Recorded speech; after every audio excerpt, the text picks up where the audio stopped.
I feel like I never know how to start these episodes. I feel like we just sit here with the record button on for like 15 seconds, and then eventually one of us will be like, hey, here's a funny quip. Bold of you to assume I knew we were recording. It's what that little red circle means. I guess usually you can't see the little red circle. You can see it today. They can't see it today. Maybe they could. You could show them. Maybe there's a little red dot in this visual. No, I don't know. Hey, we're playing Ascension. Yeah. The author reached out to us and said, hey, do you want to play this? And we're like, yes, we do. So pretty convenient because we were going to play it anyway. Shh, don't say that. We were going to play it anyway, but this gives us a convenient excuse to get it in earlier than we were planning on. So let's do this. The Underhive is dark, stifling, noxious. You could choke on the acrid stench of spilled vodka and rotting sugar, and the scholar does, reflexively covering his mouth. His shoes stick to the floor, mired in viscous puddles. His eyes readjust to the dim light, just fast enough to see the haze of bodies. Limbs, silhouettes that jostle him as he tries to move past. He bumps shoulders with too many strangers, too awkwardly. The noise is too overwhelming. The thud of the bass is sickening. The world is a haze of audio static and dry ice. He feels himself jerked sideways suddenly, a strong hand gripping his wrist. His heart races. He struggles, pulls away, eyes darting for an escape. The fuck are you doing? You're sticking out like a sore thumb. Over here, quick, and keep your head down. It's not my fault. Too much audio overload, you know? I'm very sensitive to it. That is reasonable. We talked about this. Sorry, just please let go of me. It's just so loud I can't think. The doctor's gaze is harsh, but not unforgiving. Her nerves betray her composure, her hand shaking slightly as she lets go. All right, that's fair. It's too loud for me to think too. I'm sorry. Plus, they haven't played a single song I've recognized. When will they start playing the stuff I know? Do they? Any like Chopin or no? Okay, I can listen to more recent stuff too, like Copeland. Copeland's pretty recent, right? I'm sorry. I won't touch you like that again. Just let me do the talking here. You want this as much as I do, right? Yeah, I think I do. You have to be certain. This is dangerous. I won't forgive you if you get hurt chasing a dream you don't want. The intensity lights up in her eyes, her passion and rage and fury and betrayal mixed to a single point of white, hot fire. The thrum of the bass blasts out again, the stench of sweat and absurd hormones mixing with dry ice miasma. It's so hard to think like this, so hard to know what to want. Where do I get the absurd hormones? You open up the pill bottle and it's just a urinal turned on its side. Wait, A? What is A? I never ordered that.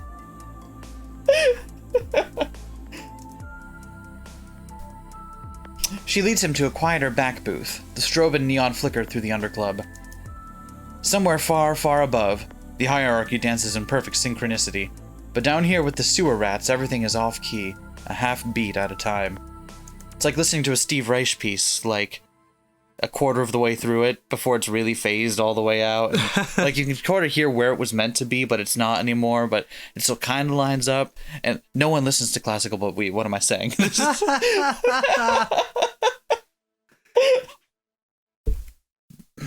I know you're out of your comfort zone with this. I am too, but I'm not letting anyone stop me. This is too important. I wish I had your drive. No, you don't. Trust me. No, I do. You have like a lot of cool games downloaded on it, and I wish you would share some of that. Why don't you? Wait, I think they're here. The smoke briefly clears as the escort paces through the crowd. Their presence small but distinct, used to the off-kilter steps and mistimed beats. The hierarchy's claws are still there on them. No one is ever truly free, but so light as to be just a scratch, not gouged so deep to the heart. They draw a deep drag from a vaporizer, cells shifting imperceptibly under their surface. They sit beside the scholar, cat-like, grinning sharp as a razor. You want to take the escort as well, since I'm going to do the, Sure. voiceover? So, it's you two nerds that want to get into the zone, huh? I just need to change my tires. Listen, the place I usually go to is down, and I heard the AutoZone's the best place around here. Why is everyone making this like it's a big thing? I just need directions. Were we really that obvious? Do you even have to ask? I was trying my best. I care for you, Professor, but seriously, shut up. This is not your area of expertise. It sure as fuck ain't yours either, Doc. Then make it my area of expertise. We're getting into the zone, regardless of whether you help us or not. Maybe pick up like a new floor mat for the car. I feel like the one I got really dirty from the last winter, you know, from all the salt getting tracked, and it's like, it doesn't matter that much, but like it kind of matters a little bit. I feel like I should change it more often, but I don't know. What do you think? And if you want payment, I suggest you help us. Check the case. Maybe like a new air freshener. This all those there too. Maybe I should just like load up on a bunch of things I've been meaning to buy for a while. We're determined to not make it out of the first scene. What? Oh my god, did you... Is that... Psycho Silver? Yes, it is. Now, forget what you saw. I've betrayed too many people for this to get screwed up now. Wow. This is the real shit, huh? You really weren't kidding when you said you were serious. I don't kid. You realize you can't go back to the hierarchy after this? Then you understand how serious I am. Alright, and the Nerd King over here, what's his payment? I've got $12.50. No, hold on, $12.52. I found some pennies. That's more than enough to cover both of us. Don't try to stiff me. Wait, what? You're paying for us both? That's not fair on you. I... Shut up, please. All right. I'm just trying to make an honest living, but fair is fair, and this is a whole lot of goods.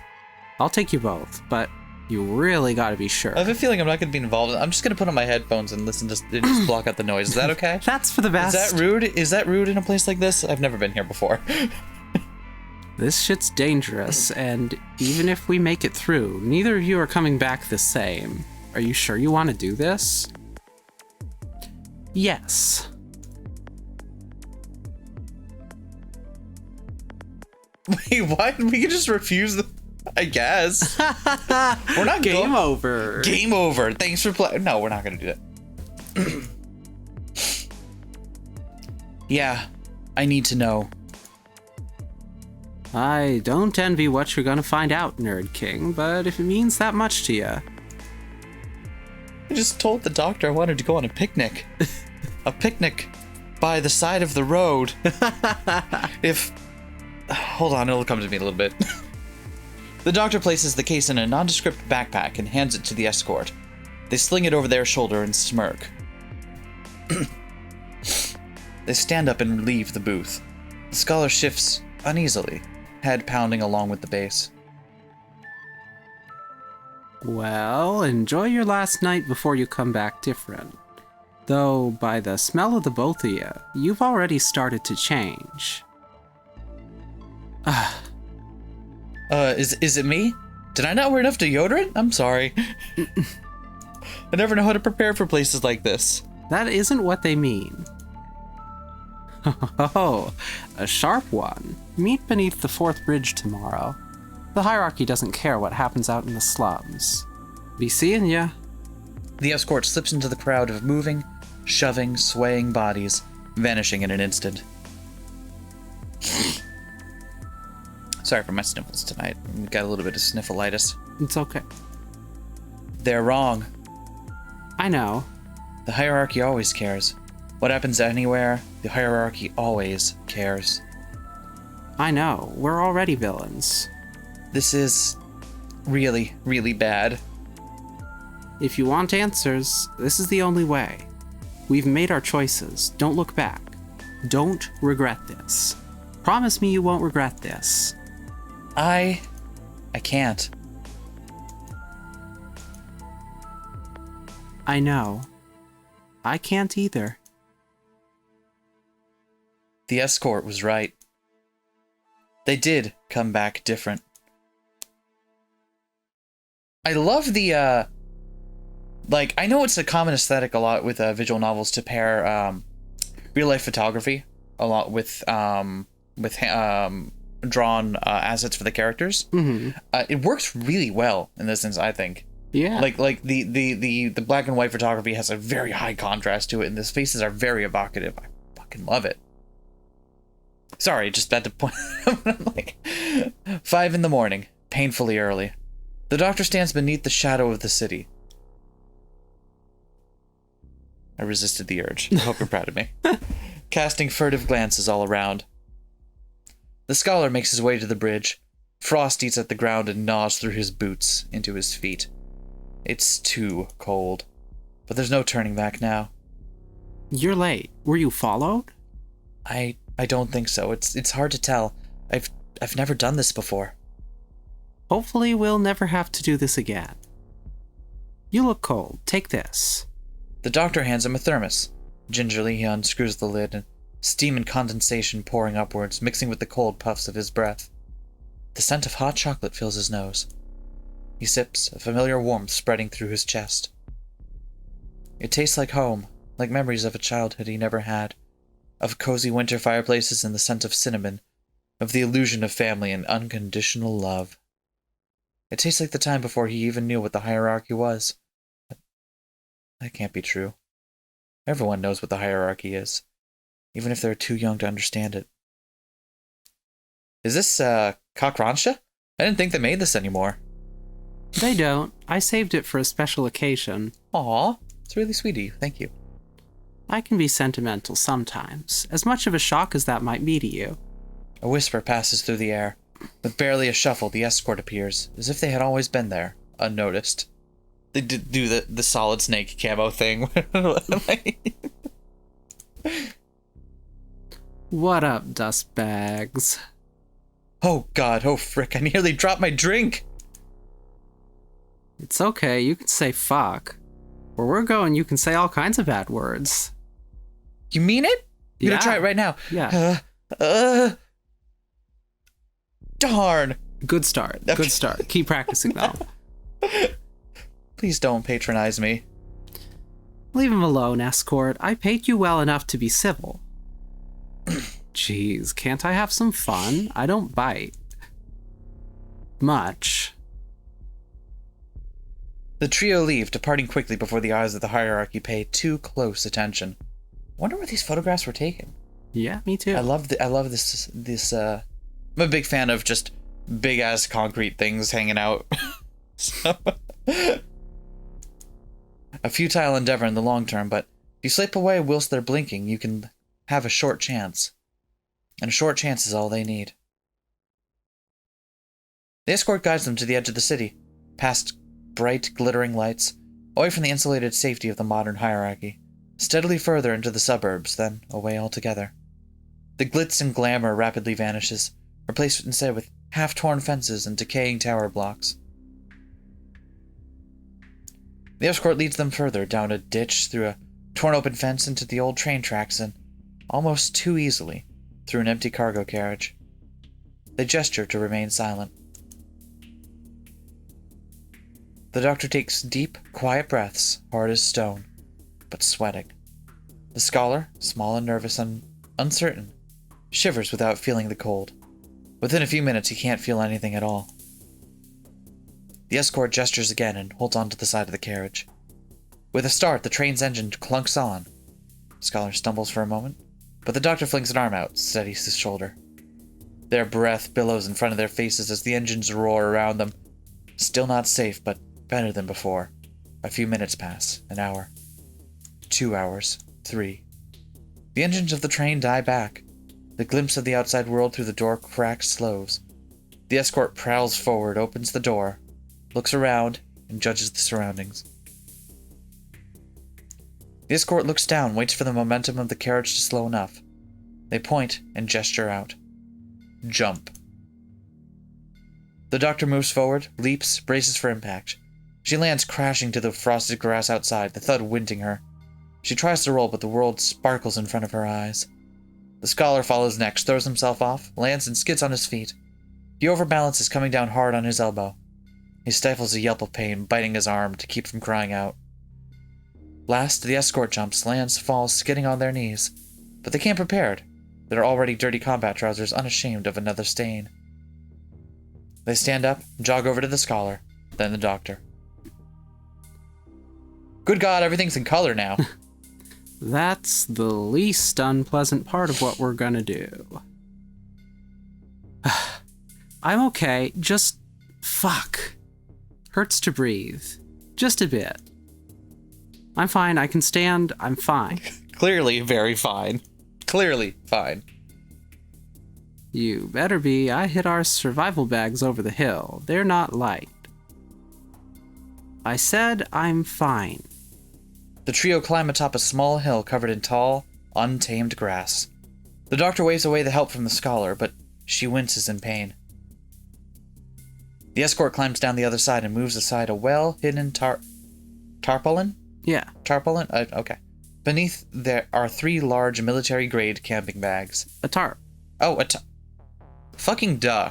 How have I never seen the long-form version of that word before? I know, right? What is wrong with me? They hand one to the scholar, a second to the doctor, who winces again, but shoos away assistance. It's just a broken rib, guys. I'm fine. You sure? Like, I know some basic first aid stuff. Are you gonna be... You're fine? Okay. Just, I feel like you're letting your pride get in the way of things. It's just a punctured lung. I'm fine. I've got another one. The escort finally unfurls a carefully wrapped package beneath the bags. Oh. 3 radiation counters and a psycho silver pistol. They load in cartridges of .45 Camusian AP rounds. They hand a counter to the doctor and another to the scholar. They also hand him the gun. He takes it cautiously. Never fired a gun in my life. Never even seen one like this. That's because they're highly illegal. You don't have to look so happy about it. And yet I do. Fair enough. Fair enough. Look, we need it for the zone. There's... The HQE phenomena. I know it. It scares me. Huh? He's referring to the blowouts. Yeah, sorry, I ain't fluent in fancy. I didn't think it'd be so real. Feels more real now that we're here. I don't want to need this gun. I don't want this. I don't want to face it. Then why are you here, buddy? I want to. But I don't. It's not straightforward. You don't say. Hey, that... Okay, that was funny, but, like... It's... fine. It was never going to be. He hands the pistol back to the escort, who shrugs and holsters it. The trio adjust their backpacks and move forward. The tree line ahead is a stained, rusted red, permanent autumn. A side effect of the zone's dialectic fallout. That's an awesome series of words. I had a feeling that was gonna tingle something in you. I hear dialectics, I smash the like button.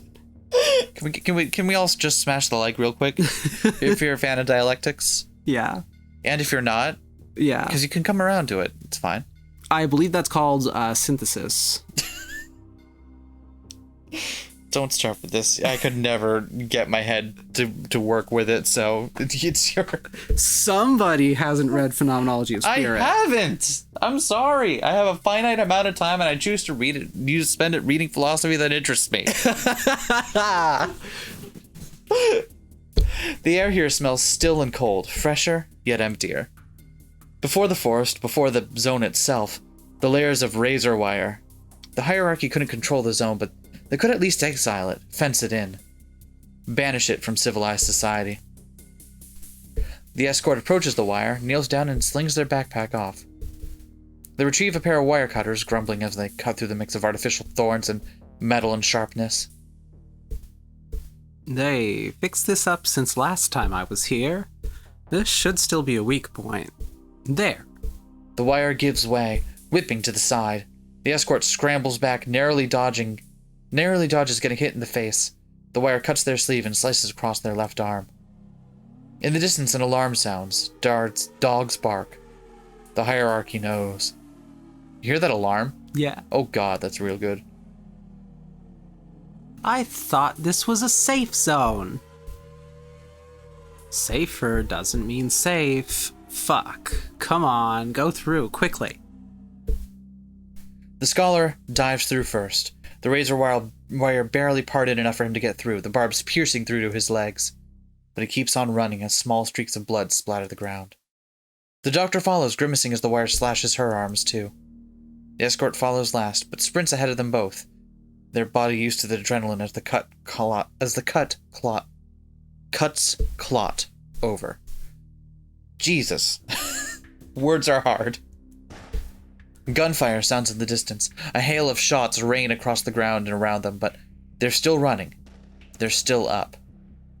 Fuck, go to the forest. They keep running. The doctor, her broken ribs stabbing her, fucking call slows. The scholar and the escort dashing past her. She keeps trying to run. It's heavy. The world is heavy. Her lungs can't move with all this pain in the way.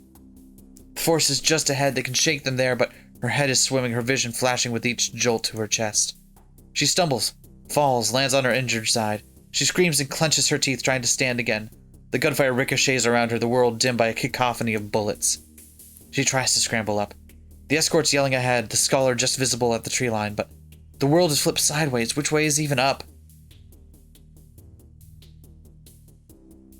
I feel like following the voice would probably be... Yeah.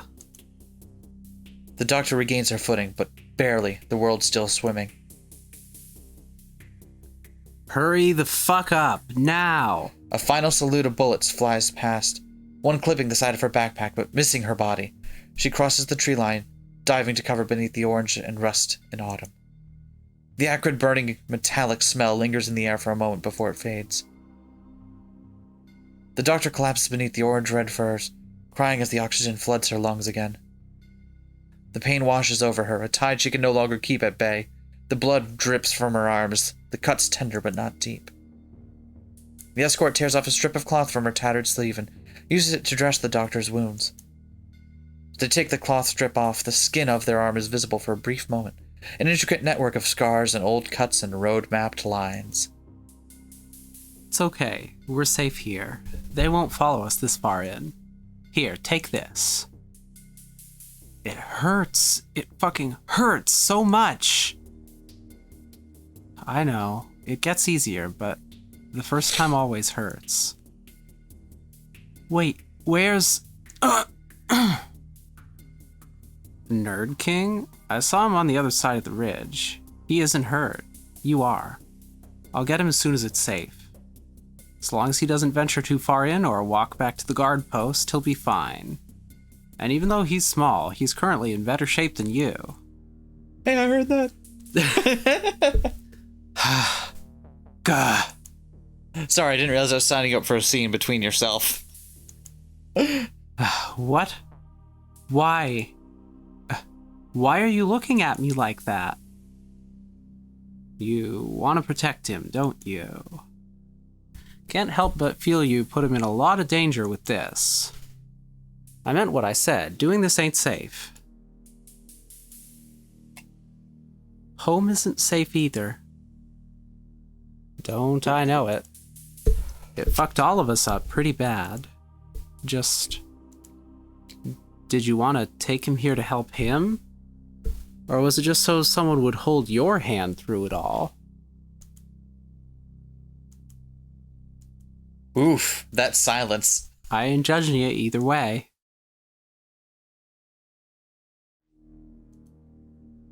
Can it be both?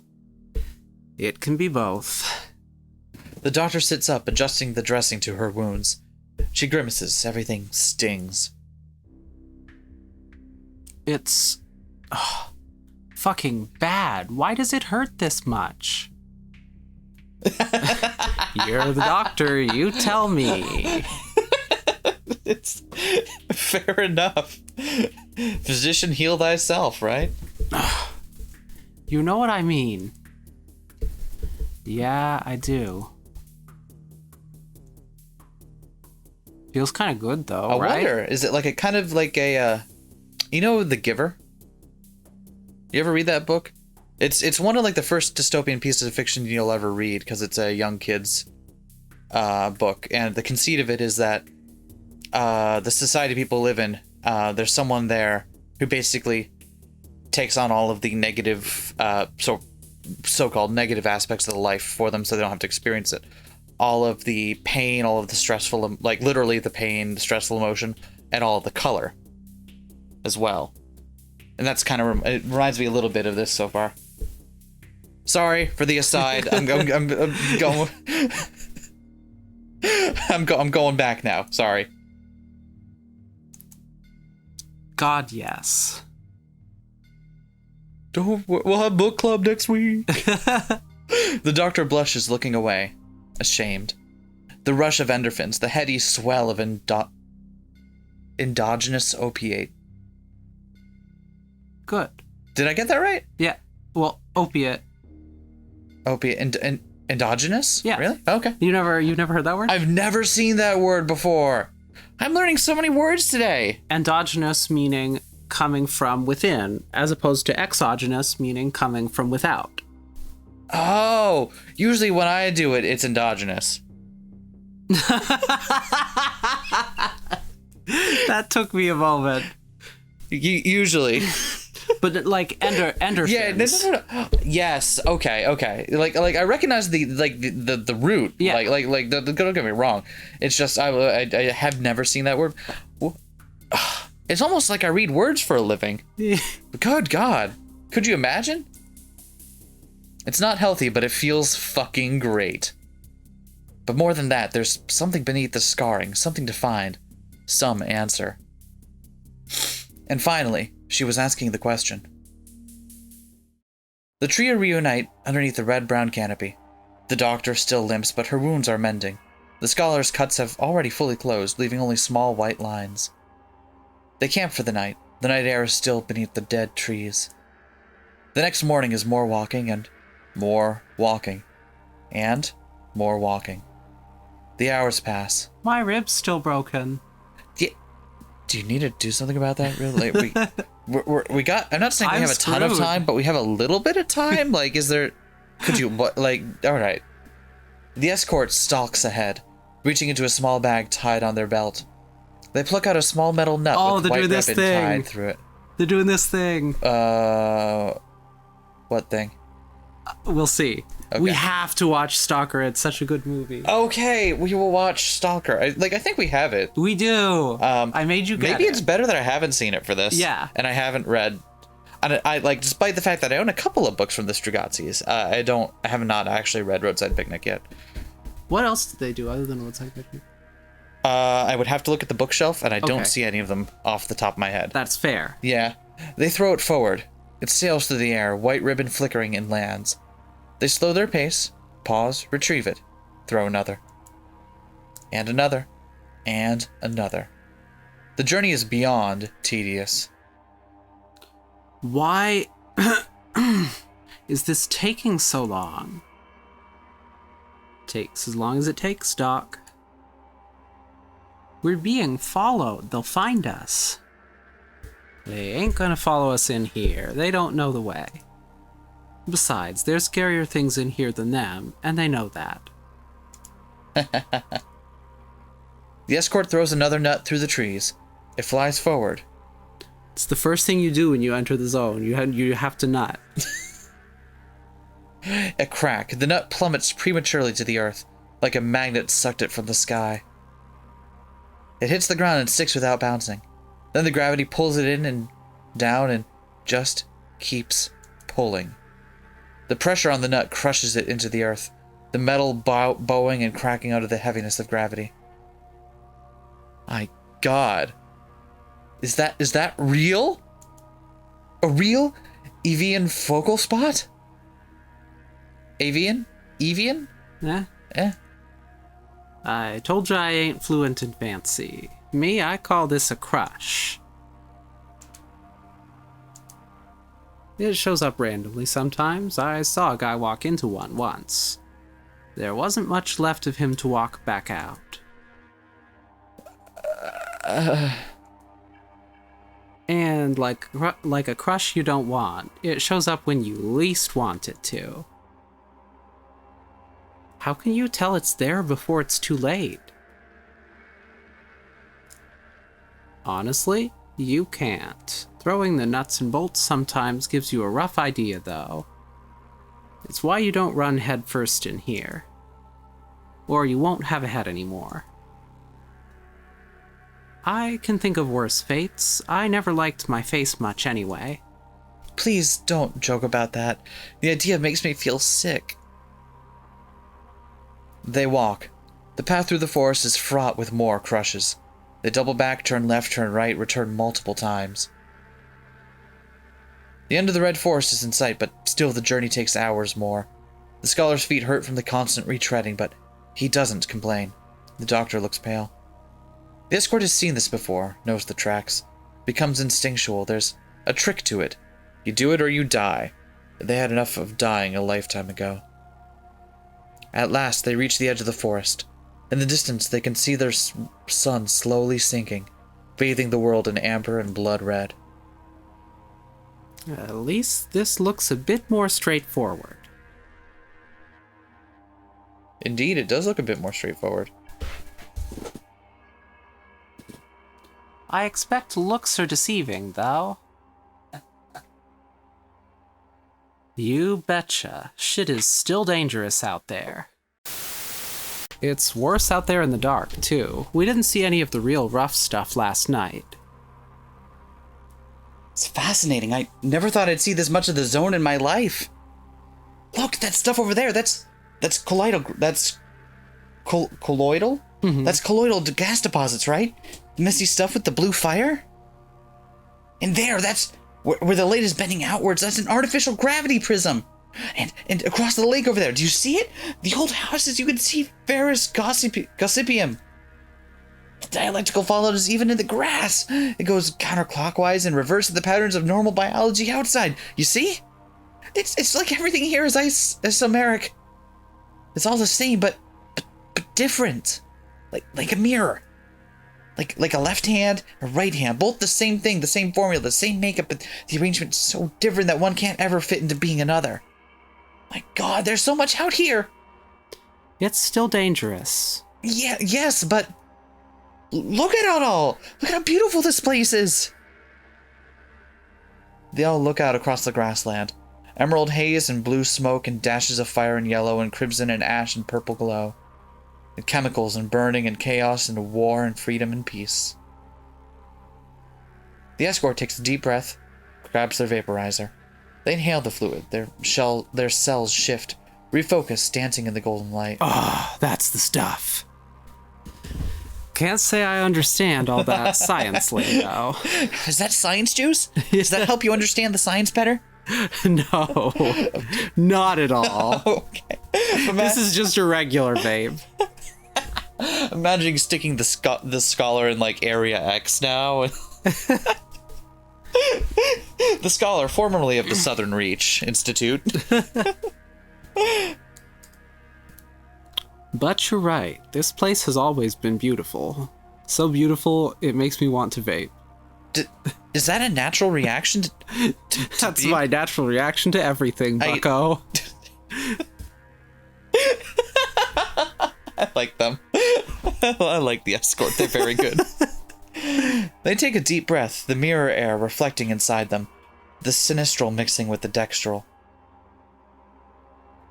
We should go. We don't want to be caught short at night. Looking at you, short stuff. Hey, oh. There's a village a couple of miles from here. Should be safe there. I didn't expect this game to be the one to show me off for my lack of knowledge of certain words. To be fair, a number of them so far have been made upwards. I couldn't tell the difference. Don't worry, Doc. No one lives there now, except others like us. No one here's gonna snitch. No one here can ever really go back to the hierarchy. They walk. The sky changes above them, gold bleeding out into blood red as the last light fades. The escort continues to throw metal nuts at random intervals across the grassland. They retrieve them, but keep their ears up, wary, focused. The scent of wood smoke and spice and death fills their nostrils. The other two don't even notice. They turn, deviate course. It fades. Glimmers of moisture hang to the tall grasses. The white flowers, beads of watery eyes hanging onto the wild. They watch, observe, glint. Not that way, it's too angry that way. Go back 3 paces, return forward, but stay to the right. It's sad this way, but manageable. The escort's heart starts to pulse in time with the zone as it speaks to them. The soft glances, the small touches, as things no one could see unless they already knew. A flirtation, a moment in time. Present, then lost, then found again. Outside here, their head felt full of cotton. In the zone, they feel like it all made sense. Like they made sense. Ahead, through an overgrown clearing in the trees, the old remains of a road, long abandoned. The escort pushes the brambles and thorns out of the way, ignoring the scrapes across their trousers. There are only a few houses and the remains of a medical clinic and a small, dilapidated storage shed.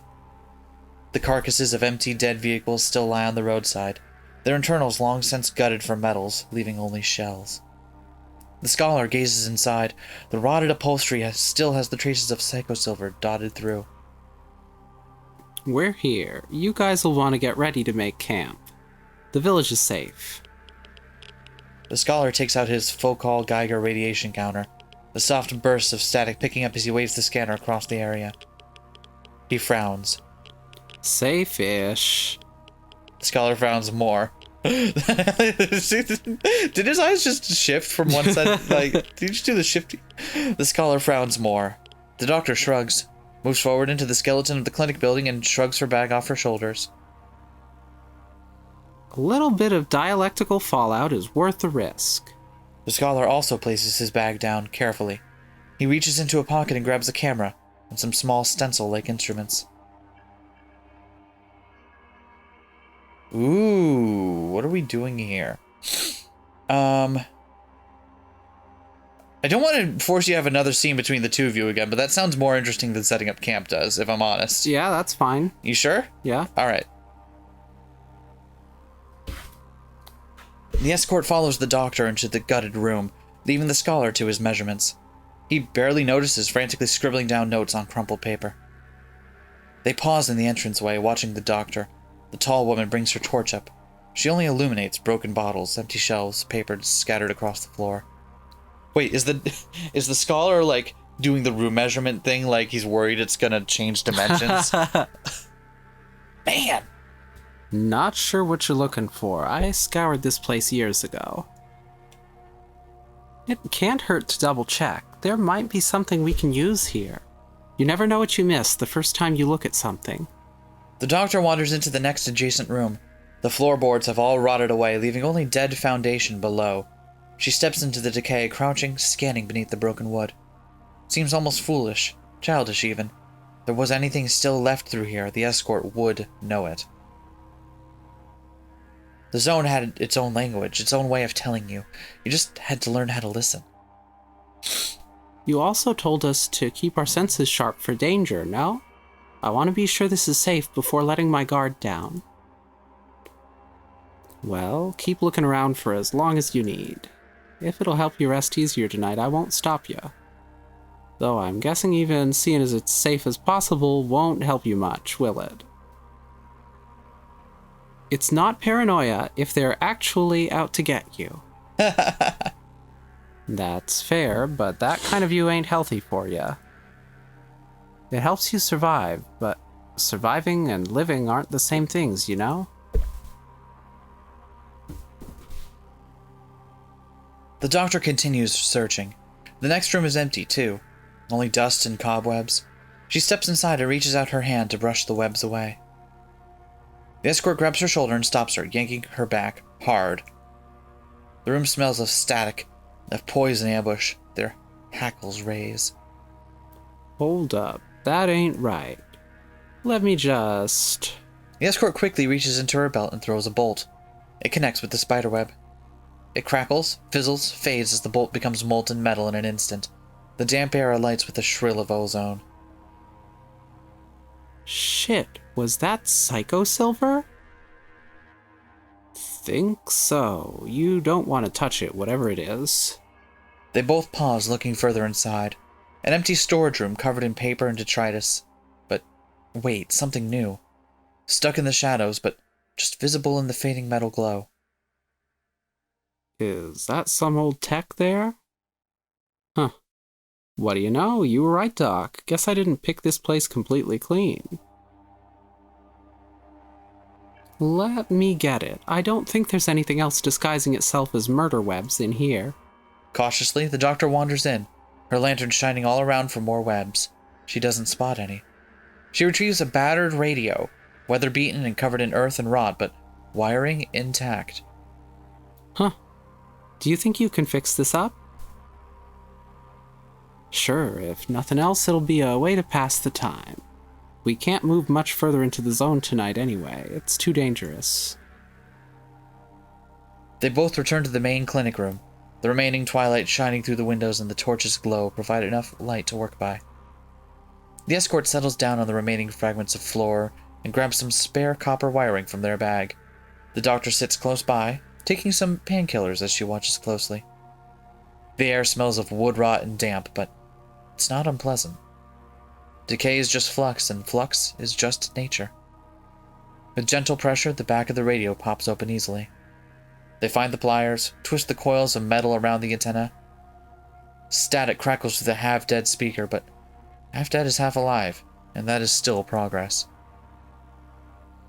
I'm impressed. That thing doesn't even have a power source. What can I say? I'm good at what I do. Besides, we don't need batteries in the zone. This place has its own life, you know? That's mildly worrisome, but all right. The escort jams her pliers in a little further, and with another crack, the radio sparks to life. It spews out static, then garbled voices. The doctor chuckles. You know, if you turn the frequency past 106.4, you hear the devil, right?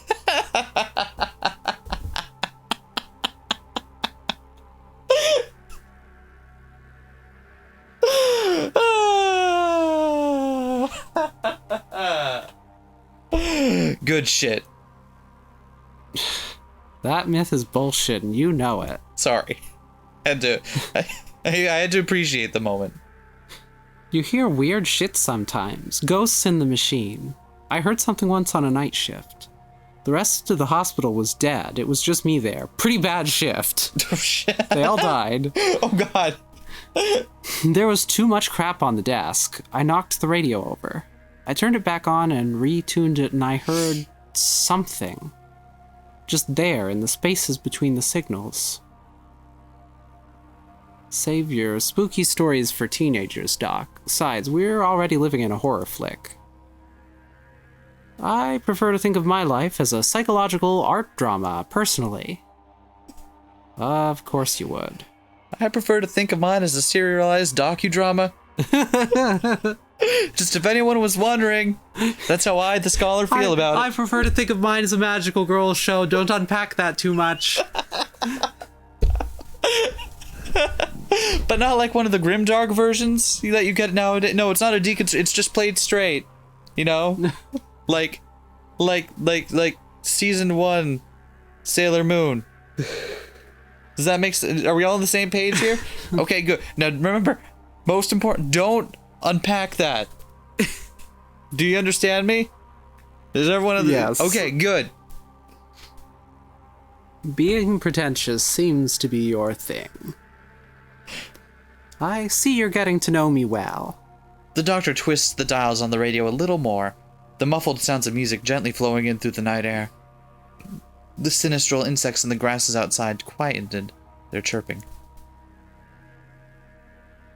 How are you feeling anyway? You got hurt pretty bad coming in. I feel fine now. Better than fine, actually. It feels like back home these wounds would have taken weeks to heal up. But here it's only been a day. My ribs barely hurt anymore. Ugh! That's the sound of them barely hurting. The escort smiles genuinely. Their chromosomes flickered, the chirality diverting for a second, altering tempo to the doctor's pace. The doctor doesn't notice. The escort shrugs their jacket off before their bare shoulders, letting their sweat evaporate in the cool night air. The scars were there, but they didn't feel like they had to hide them from the doctor. She'd understand. Gruff as the woman tried to be, she didn't judge. The escort could feel it. Out there, whenever I got hurt, I'd take so long to heal. I felt like everyone saw me as fragile. That I was fragile. That I couldn't take a single hit before falling. That one jab, one criticism could make me cry for days. When I finally got in here, I felt like I could breathe again, you know? Like this big boulder got lifted off me. Like I could start rolling with the punches. Yeah, it's like I can actually think again. Like my mind isn't wading through mud. This place is really important. I know it's dangerous, but it's really important. It's still hard to relax here. Any missteps and you're dead. Though I guess that's not so different from home. I know it's hard to trust when it seems like it's going to kill you every few seconds. Or if you're already used to being chased. But the way I see it, you can choose not to trust because the world is scary. Or you can choose to trust because we're in this together despite that. The escort takes the glove off their hand and lets it sit beside them, in the space between them and the doctor, an offer but one without pursuit. The doctor reaches out her own hand. Her heart changes, her tempo accelerates by just a fraction. The feel of their space is meshing, yet without touching. Maybe I can do that. The night passes. The wind rustles through the distant trees and grasses, eddies and currents and changes in direction, exploring itself in gentle spirals. Sirens and occasional spits of gunfire sound off in the distance. The last reminders of the life and glitz and pain of the hierarchy. So fierce and strong out there, but so quiet and muted in here. It all seems so far away. Almost like a dream now. The scholar wakes up through the night. It fits and starts, fragments of anxious dreams seeping through. There was anxiety, yes, but excitement too, a sense of urgency. Like he'd been waiting so long to reach the end of a journey, and the last 5 minutes stretched on more than the previous 5 hours. His heart drums against his ribcage. He falls back into an uneasy sleep. The dawn arrives, the light stretched yellow and pale and thin across the grassland. The doctor is the first to rise. She neatly repacks her bag and is on her feet and ready to go before the smoke from the campfire has fully faded away. We should get going quickly. I'd prefer to make the most of the daylight whilst we have it. Yeah, honestly just chill, dude. Don't burn yourself out sprinting a marathon. We got time. I disagree. Time ain't the same in here as it is outside. Seriously, just chill. Let me get the gear together. The scholar repacks his bag too, though the inside is a jumbled mess. Pocket-sized cartography equipment, crumpled sheets of paper, more pens than he knew what to do with. All littered the inside atop the gear the escort provided. Sorry, my bag is just... hold on, I'm getting it together. He pulls hard on her drawstring. the beginning pangs of anxiety sitting in the pit of his stomach. He tugs too hard, the string tearing as the bag spills. Ah, sorry. Oh, frick. Damn it, God. Both of you seriously need to chill. Like, I get it. The bite starts to hurt more when you get this close in. But seriously, this will take as long as it's gonna take. A few more days at least, okay? The doctor paces over and helps retie the string. Her hands are rough but precise, used to practical work. The overfilled bag sits imperfectly but securely. She stands again, masking her impatience but clearly tense. He looks up at her, a full head taller than he is. He felt himself blush a little. He was never fully sure whether he was intimidated by her. She was kind to him, but too driven, too intense, too absorbed in a desire she seemed willing to kill for. Seemed? See? I don't need to know that now. Like, the time for me to know that was, like... How do you think I got that several much days Psycho ago. Silver?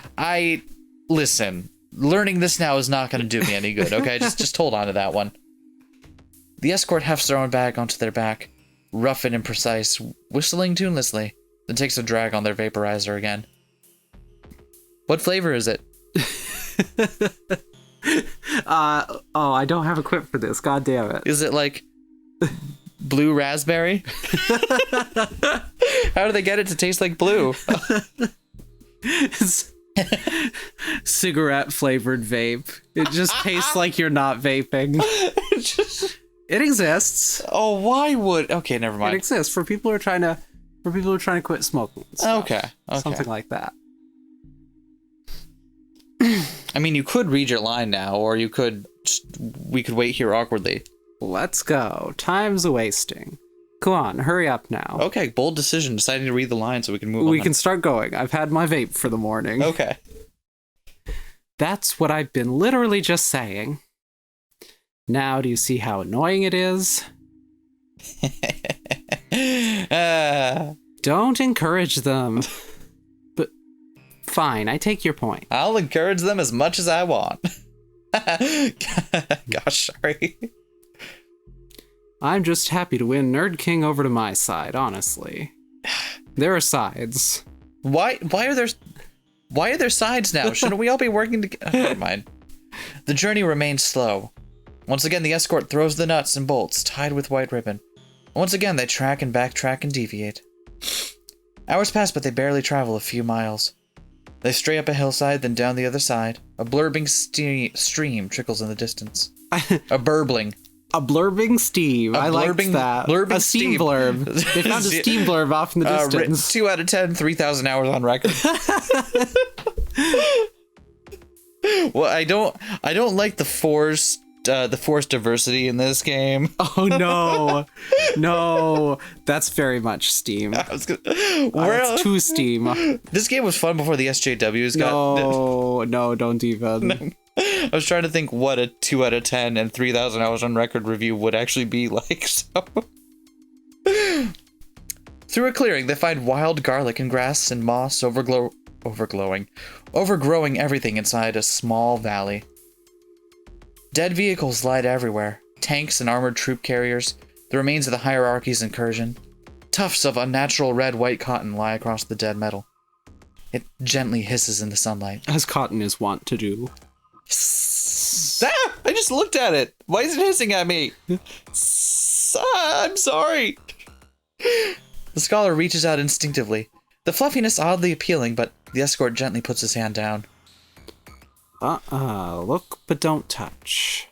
But it was hissing at me. It pretends to be shy, but it sure has a bite. Oh, okay. Doesn't much care for the hierarchy's hulking toys either. Chews them up wherever it can. Somewhat like you in that regard. I'll take that as the compliment it is, thank you. The adaptation of life here is astounding. Stripping down the old world and turning it into a part of itself. I could study all this for years. As much as that PhD thesis may be interesting to read, we should press on. Sometimes I like to stop and smell the roses every once in a while. Just be careful of the thorns. The escort gently tosses an untied bolt into the cotton. It swallows it, burns, hisses, steams. Then it blooms, oxidizing through, red flowers spilling from the once shimmering metal. Ah! Sometimes I leave little things to pay for what I take from here, you know? You gotta pay the toll to the zone every once in a while. It likes to make new things old. And then make them new again. I appreciate the lesson in aesthetics, though we're still out in the open. How much longer until our next safe area? Hard to say. The zone abides by its own rules. Could be just round the corner, could be a few hours. We should continue. You've been leading us northwest. Have I?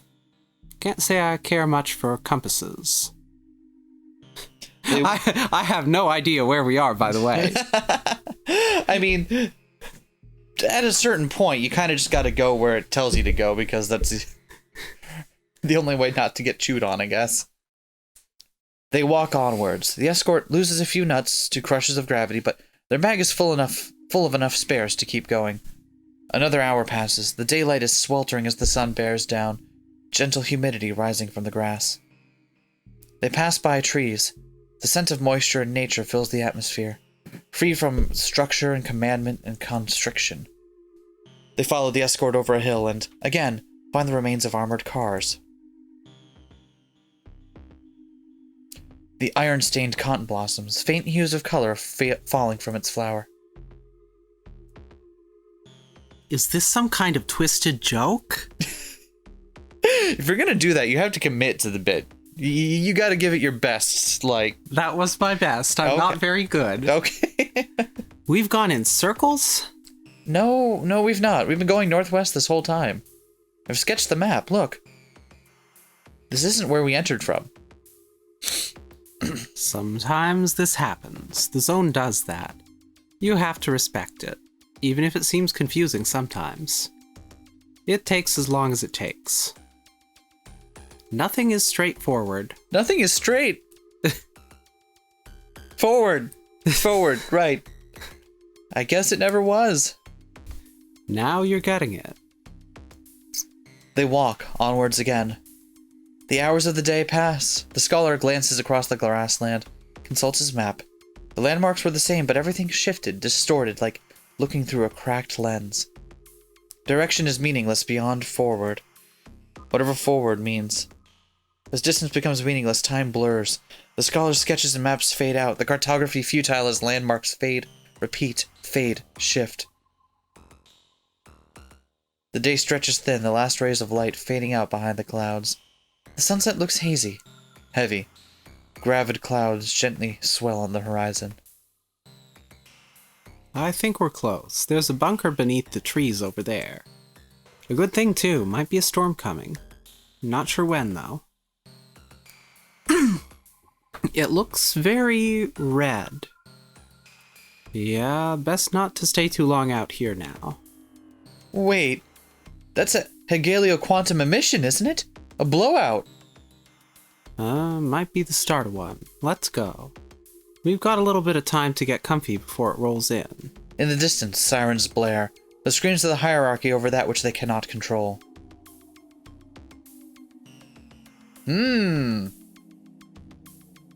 Ooh.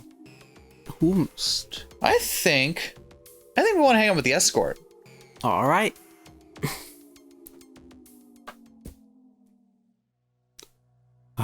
Damn it, my torch is being dumb. I think the bulb is faulty. Give me a minute to fix it. Mine is still good. I'll check it out. If it's safe, I'll let you both know. You guys probably have a few minutes before it heads this way. Sure, we'll be down in a sec. I'm gonna spend a moment taking this all in before hunkering down, though. Care to join me, Nerd King? Yeah. Sure, that sounds great. The doctor paces cautiously towards the bunker doors. She hauls them open, metal grinding on metal. She glances up at the scholar, giving him a knowing look, smiling a little before climbing down the ladder. The scholar stands, perplexed, entirely unable to interpret this. We love our A-spec scholar. The metal doors grind shut. Hey, listen. You hear that? No? Exactly. It's just quiet. The siren stopped. The hierarchy shitheads must be getting to cover. Fucking cowards. Wait, aren't we also gonna get to cover? The escort sucks on their vaporizer, gazing out over the storm clouds. The first hints of red start to glow inside like a hidden sun. Oh, totally. But just wait for it. Ah, there it is. Between the clouds, the dark sun glows, then flares red, crimson, and amber dancing through the sky, the clouds enveloped in wildfire. The scholar gasps, enraptured at the intensity of the sky, terrifying and awesome, and so much bigger than all of them.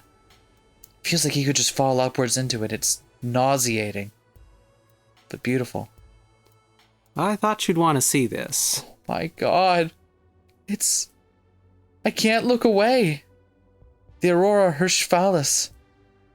St. Natalia's fire. Up close like this, it's just so much. Ain't it just? Oh God. How do you cope with this? Have you seen my vape habit? Okay, that's fair. It was a rhetorical question though. This is so overwhelming. But in a good way, right? It feels fucking great, right? It does, but I'm terrified. In the distance, the thunder roars, a blast of hot gamma and infrared and silver, lightning sparkling inside the ball of clouds. The wind rushes, trees and moisture reverberating in the shockwave. The scholar staggers back a little, his footing unsteady. The escort jumps in, grips his shoulders. His senses accelerate, taking in too much and nothing at all. The world fades back to a hazy static as everything overloads. But it feels good. It feels better than it has any right to. He feels whole. His body feels alight with static. The escort is yelling above the hurricane, but laughing, their voice carrying so much unreserved joy. Dude, this is amazing. Fuck! There we go, you did it. Thanks! Fuck yeah! It's scary, but isn't this what you dreamed of? Is it? I don't know. I know I did for years. I beat out the paths here, mapped it out, did it all by myself too. I wanted to see the lights, and holy shit, the lights! The everything! Even though I got in trouble, totally worth it. Come on, isn't this worth it? God, fuck, yes it is. Holy shit. Okay, I'm gonna keep you safe through this. You want out at any time, all you have to do is say. Is this okay? Yes, please. I want this. I want to feel this. Okay, I'm here for you. Hope you enjoy the ride. He feels their arms wrap around him, small but with a wiry strength. Their touch was sinew and scars and passion. He sinks into their grip, tense but relaxing into the anticipation. Their hearts pulse in time, the escort's cells shift, and this time he can feel it too, feel the changes, the alterations in morphology. The chiral steps align, eddies and currents flowing together until they match. Perfect isomers, complementing for just a second. The escort laughs again, yelling into the storm. The blast of air and shockwave and blood red spills over them. Trees and plant life and flowers buffet, blown away by the orange and fire and glow. The clouds finally burst. The distant sheen of precipitated psychosilver falls on the land, turgid with alpha and gamma and joy and death. He feels the rush, feels the shockwave of his own cells breaking and reforming and changing and becoming. So much potential, so much to renew and relive. His knees buckle under him as his senses burn to overdrive, too. Too much to handle, too much to process. So he stops processing. He lets the tide roll over him, safe in the escort's grasp. The drops of distant psychosilver start to carry over in the wind. Little pinpricks of burning dash his face. The escort pulls him up to his feet and guides him by the hand to the bunker. He stumbles, his body out of focus. Ha! Dude! This fucking rules! His breathing stutters, overwhelmed, but finally feels alive. Finally feels right. He was scared, but now he's certain. He wants it. He wants it more than anything.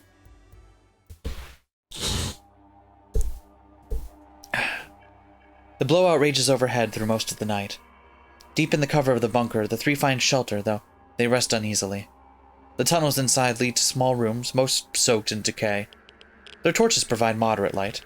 No leaks, no melted silver, only mild radiation amongst the dust. The Foucault Geiger counters gently click without alarm. Empty boxes of masks lie strewn across the concrete floors, protection that the hierarchy dreamed would work, but provided nothing beyond false reassurance.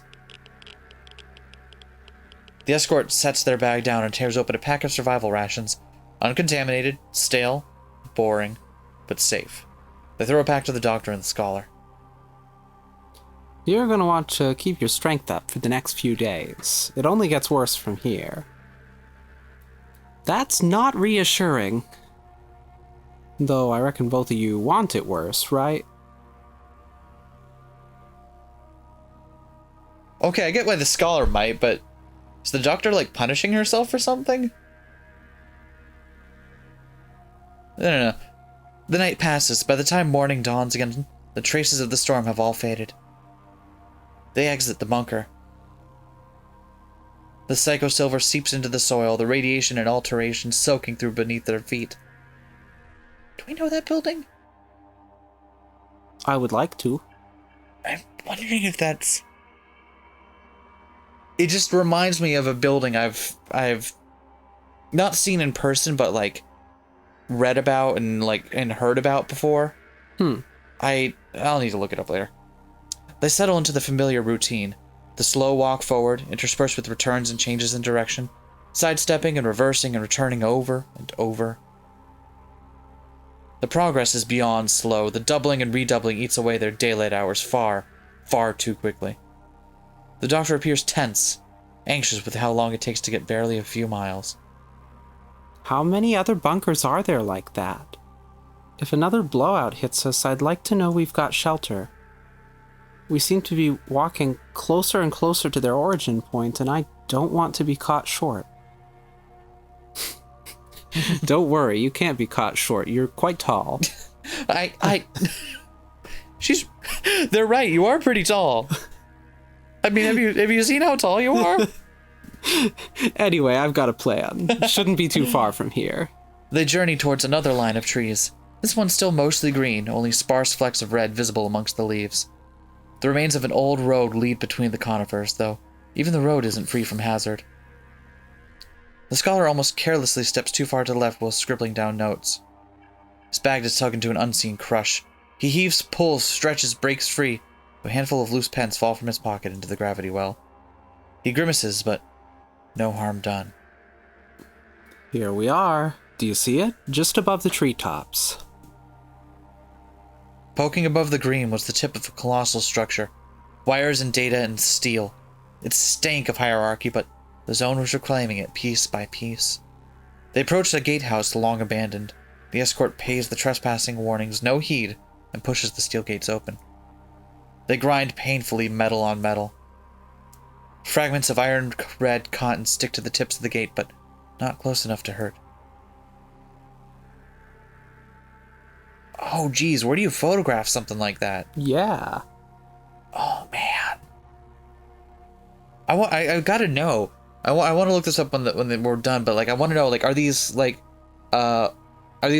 licensed photos? Or are they like taken by the author? Yeah. I gotta know because some of these are just like breathtaking structures. They pace through cautiously until at last the tower in all of its glory looms above them. It stretches for kilometers long, hundreds of meters up, a latticework of steel beams and cables. Welcome to Dvoreski Point, folks. Where they invented the Dvorak keyboard. Wait, you don't pronounce Dvorak like the composer? That's probably how you say it. I don't speak fancy. Anyway, used to be Judith's Ridge. Shut up. Not sure what it was for originally. Much like the Dvorak keyboard. The hierarchy used it as their last little hideout. Isn't the Dvorak keyboard meant to be like easy, like to reduce the amount of stress and movement you have during typing? Yeah, I've always thought maybe I should try. Yeah, because like the original keyboard fascinating side point that I'm sure we've all heard before, but was designed to be as slow as possible to type on because it was originally set that way for mechanical typewriters. And if you were typing too fast, the bits would get caught in each other when they're trying to smack that little letter on the page. So they purposely spaced stuff out as much as they could in order to maximize the amount of time between typing letters, just to make sure that didn't happen. And this is why I'm trying to save up for a custom ergo mechanical keyboard so I can remap the keys and put them in the right spot. There you go. The hierarchy used it as their last little hideout before they stopped pushing into the zone. Stopped trying to make it play by their rules. It'll never play by their rules. Yeah, I'm getting some serious Southern Reach vibes here. I love this. It's ugly. Clearly I need to read the Southern Reach books. I would highly recommend it. If you enjoy this kind of like surreal stuff, I would definitely recommend it. It's really horrible. Makes me uncomfortable to look at for far too long. I feel like Vandermeer is one of my favorite writers that I've never read a single book by, even once. Like, I know that I would like every single book that he's written, and I follow his Twitter, and, like, I know bits and pieces about the stuff. He mostly just tweets about birds, though. Yeah, which is great. Someday I have to get it. We own all the books already. I just haven't read one of them, but I should. To be honest, I like it. To be honest, if you've read anything over the past year for pleasure, I'm kind of impressed. Like, I usually am a voracious reader, and this past year has been so, like, psychically stressful that I haven't been able to focus on reading. Because reading is so tough to do if you're not, like, into it. Yeah. So, like, I cut down on how much anime I watched just because it's, like, even that was just so psychically taxing in a year that's been, like, probably the single most stressful thing a lot of us have lived through. So... Luckily, I can still engage hyper-focus mode and write computer programs for 18 hours. Right. I mean... Exactly. But that's about it. And luckily, we can somehow engage focus mode long enough to play video games and talk over them. All for the benefit of you people. Or detriment, as it may be. Or, yeah, well, some of them, like... Depending on your aims here. Depending on what series we're doing. Yeah, we may have competing objectives. They wander through the metal struts. Could you say they strutted through the metal struts? Probably not. Just because, like, if it's as they described, you probably couldn't get, like, a good strut going. I'd strut through the struts. Yeah, but, I'd find a way. A strut requires, like, a very consistent, like, space to walk in. Where, like, I have a feeling that the space they're describing is not one where you can take your steps at your leisure, and more like the way you step is dictated by the structure around you. Does that make sense? Yes, however, I'll still strut. Okay. I'll strut carefully. Try not to look all the way up from the bottom. You'll make your head spin. Seriously, a full 180 degrees. Okay, but why are we here? This isn't anywhere near where I paid you to take us. And it seems like a dangerous place to be. If the hierarchy wants to come in and find us, isn't this the first place they'll look? Yes and no. Do you trust me? About as far as I could throw you, which, let's be honest, pretty far. I've been working out. I am stronger than I look. She beat you to it. Make of that what you will. Ha. Okay, but seriously, there's some useful shit around here. And if I'm right, we can stay sheltered here safely for the night. I wonder what structure this is that they photographed for this, because this is a fascinating structure. Watch it be something utterly normal once we look up what it is. I mean, I'm sure some of them are probably normal, but, like, there's... obviously the author of the game is in with me on this, of being awed by old, dilapidated, and yet still large and imposing structures. Mm-hmm. Being reclaimed by the nature around them. How do you not find awe in that? Aww. Like, real... I found awe. I feel like we're having two different conversations here. I feel like I'm trying to open up part of myself here, and you're all like, "Oh, that's cute." SK, that's real adorable of you. You asked me to find awe, so I did. Moving along. Just come with me. If I'm right, I'm gonna make the rest of the journey a whole lot easier. And if I'm wrong, well, let's not talk about that. If I'm wrong, well, it's exactly as hard as it is now, and it kind of sucks already, so like it can't get any suckier. The escort beckons, walking off beneath the enormous steel structure. They weave between rust-covered beams, nimbly sidestepping the alien cotton blossoming across the lower rungs. The other two follow on. Just behind the superstructure, they approach an outbuilding. Windows long since broken and internals gutted and scattered. They tread carefully, the ground strewn with detritus and circuit boards, dying metalwork, and the carcasses of ancient computers that once filled whole rooms. Fuck yeah, that's pretty cool. All right. Getting some real ENAC vibes here. The escort ducks inside through the open door frame and turns their torch on.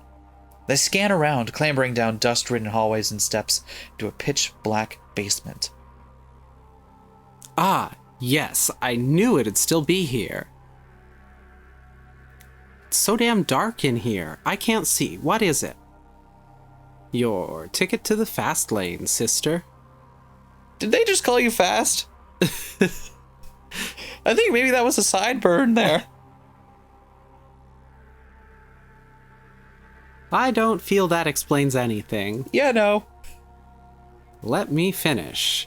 I just wanted to sound cool, and sometimes I pause for upwards of 20 seconds in the middle of a sentence. It happens to you when you've been in the zone as long as I have. I do sound cool, right? Yeah. Good. Yeah, you sound very cool. Good, thank you. I also love how like the expressions on the characters who aren't necessarily talking still change. Yeah. Usually in a visual novel, you only have like the character models update when they specifically are speaking. Yeah. And then accepting certain or like very small scenarios. But this one has been like constantly updating facial expressions, reacting to what other people are saying, and that's kind of a nice touch. I thought you sounded cool.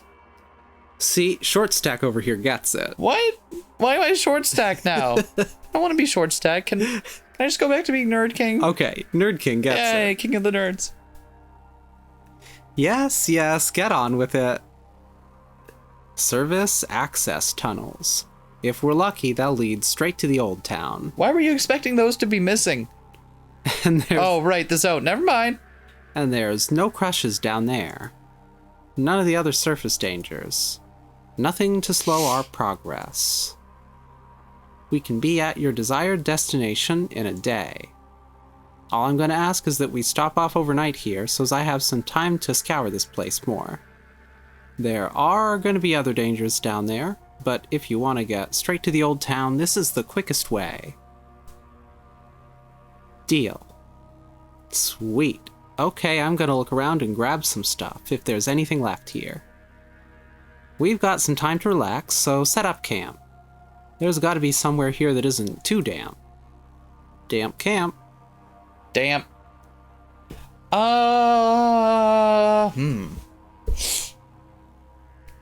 I want to see what's on the upper floors. Okay. The escort clambers up the remains of the stairwell. The building feels gutted, like they're stepping on the skeletal remains. Jutting rods of concrete and metal, but very little else.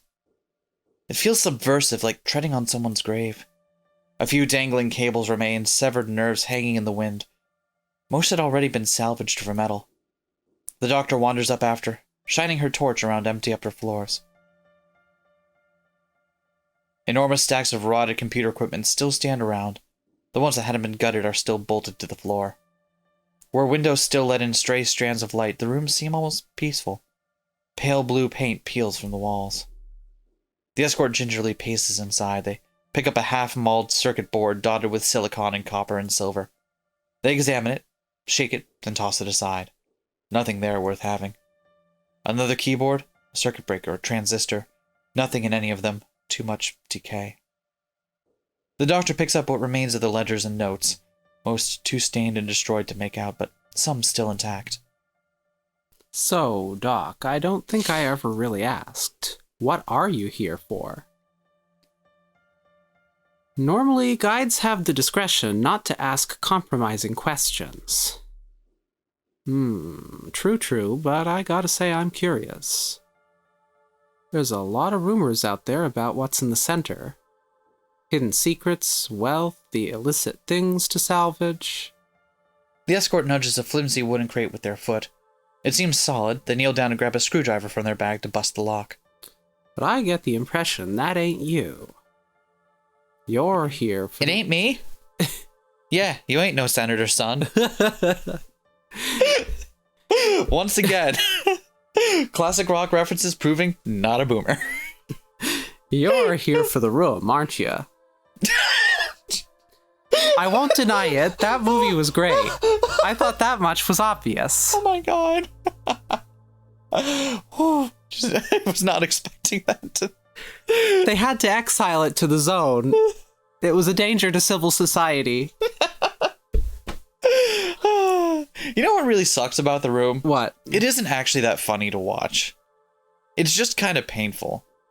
Aside from the couple parts that are pretty funny. Right, aside from the parts that are like a mimetic, but like you sit down and you mostly just feel awkward for most of it. Like, it's not like, if you're looking for an experience where you're watching a movie and you're like, how is this a thing still? May I humbly suggest the cinematic auteur, known as Neil Breen. Neil Breen, watch the movies. Any Fateful Findings. Any Breeniacs out there? Yes. Shout off in the comments if you're a big fan. We still aren't caught up. We aren't caught up yet, that's true. But I still think we've seen enough Breen to call ourselves some Breen fans here. We had seen them all several times at one point. There was at one point where we'd seen them all, but there's a couple of new ones now. We haven't caught up yet, so. Anyway. I won't deny it. I thought that much was obvious. It was, but the room's not so straightforward as that. The escort jams the screwdriver into the hinges, shoving with all their might. They give it a sharp kick. It doesn't budge. The room isn't what people want. It's what gives them what they want. What are you really after? Surely you already know. The escort kicks again. The first hinge cracks with the sound of splintering wood. Almost there. I have my guesses, but... Tell me anyway. I want to hear you say it. The Well of Ascension. Was not amongst my guesses. Of course. The escort gets to work on the second hinge. Easier now, it's looser. Now there's more leverage. It's important to me. More than anything. It's a myth, Doc. I know there's a lot of weird shit in here, but Ascension? That is a fucking myth, and we both know it, which is odd, given that it's the title of our game. Yeah, I was gonna say, haven't you seen the title of the game? Yeah, every once in a while I look up at the title bar and see it's up there. Well, maybe it's like a guiding myth. Like, we all know it's not there, but, like, it's still important. Like, even in its absence, just the concept of it is important and guides all of our actions. Ah. And I'm just spitballing here. The doctor... You mean like rule of law? Like one of those. Sorry, thank you for letting me play in this space for a bit. I'm out now. The doctor's face flushes red, a quiet anger seeping into her words. I'm still trying for it anyway. You could use the room for anything, literally anything else. You could wish for your life to be perfect. You could wish to be a famous celebrity. You could wish for a Nobel Prize in being a doctor or whatever. What's a doctor do anyway? I've never been. I've done, like, field medicine on you, like, several times over the past couple days. Oh. Sorry, not following. Instead, you're gonna waste it on something that can't ever happen? Dude, you're smarter than that. There's nothing else in the world that can make the impossible real. Nothing. I've tried everything else. It's a fucking myth, dude. They'll never accept us.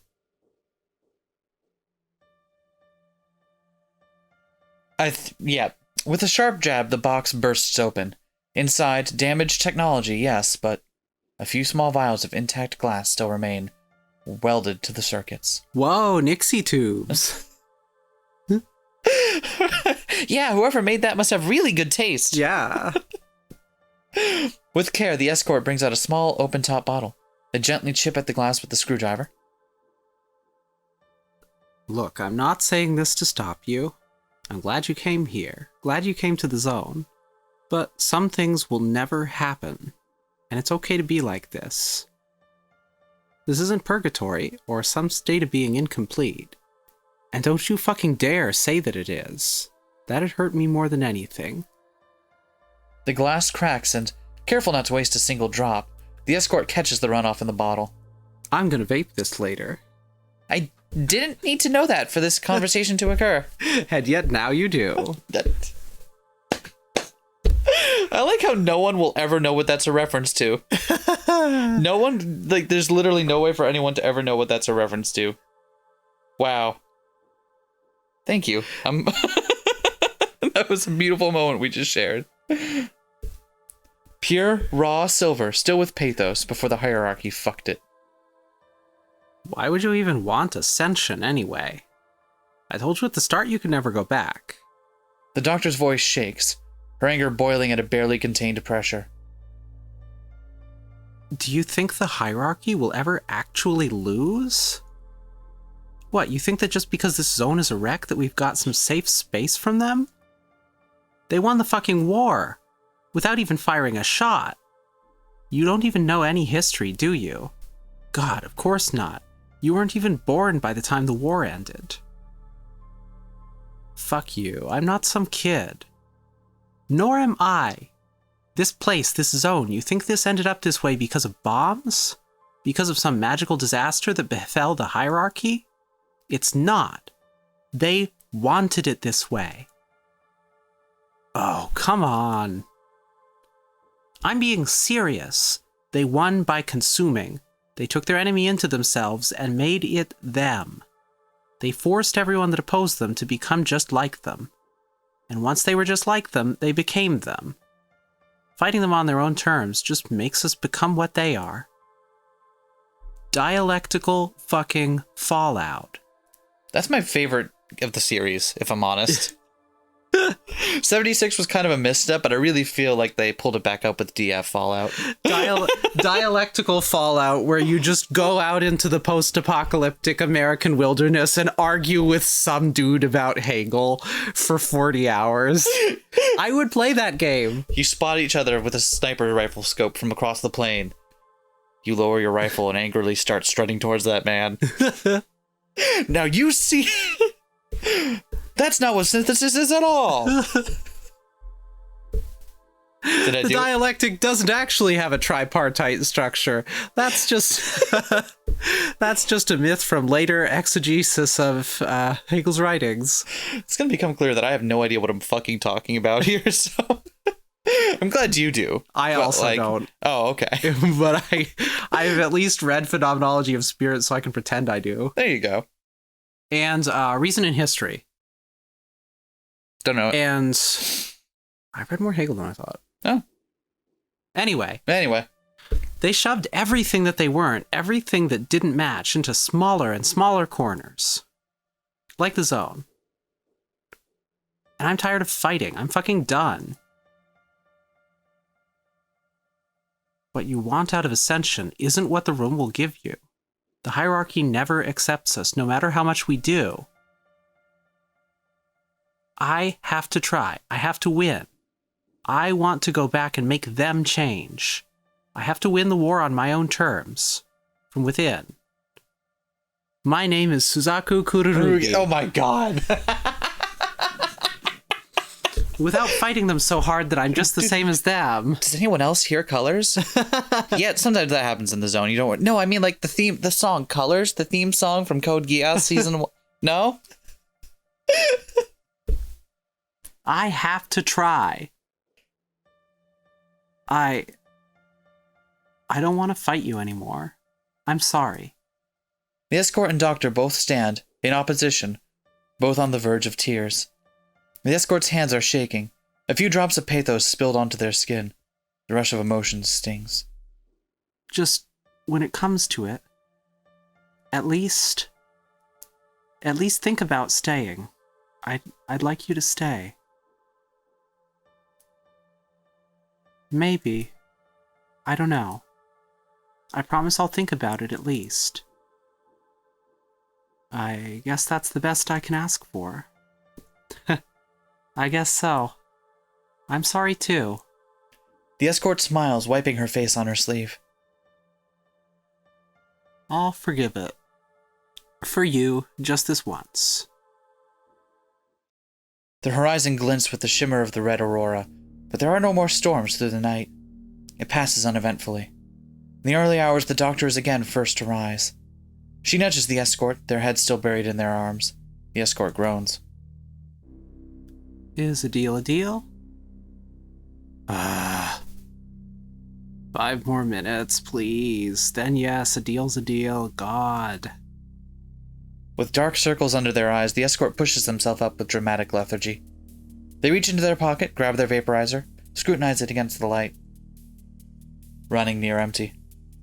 They rummage around in their pocket and find the fluid, squirt a small dose of it into the chamber. They glance around, making sure the other two aren't looking. The doctor and scholar are both repacking their bags, distracted at least for the moment. The escort adds 2 droplets of pure silver in, untainted by the world, unaltered by the hierarchy. They inhale, gently at first. Damn, that felt good.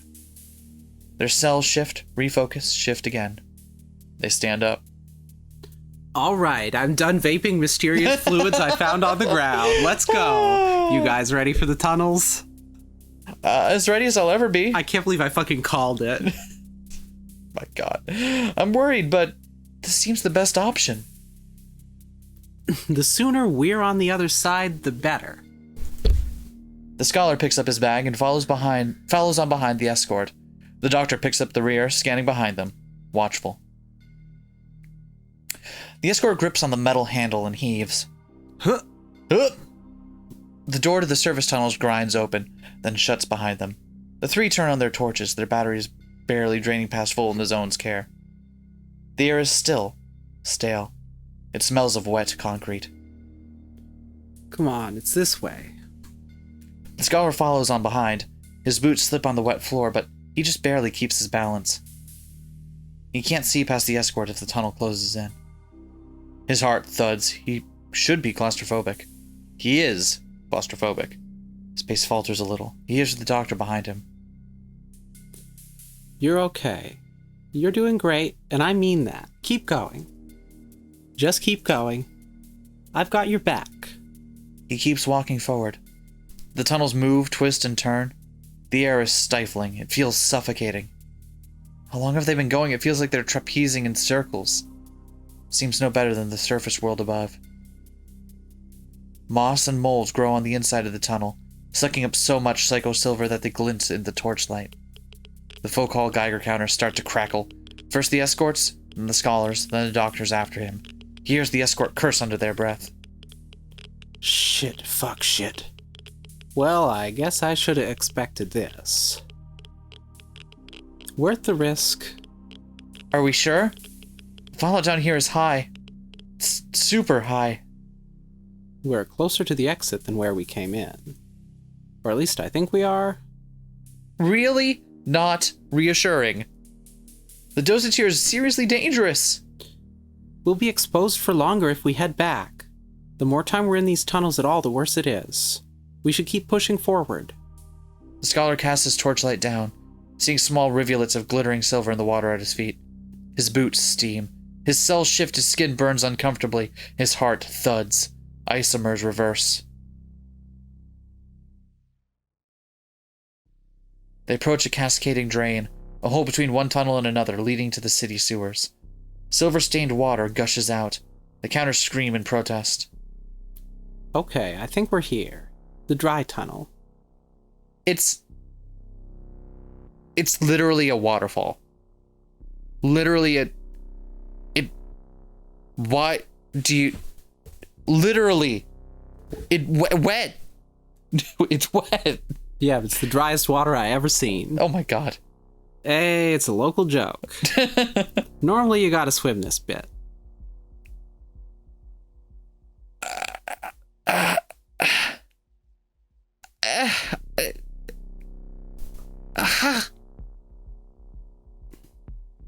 In retrospect, it's not that funny.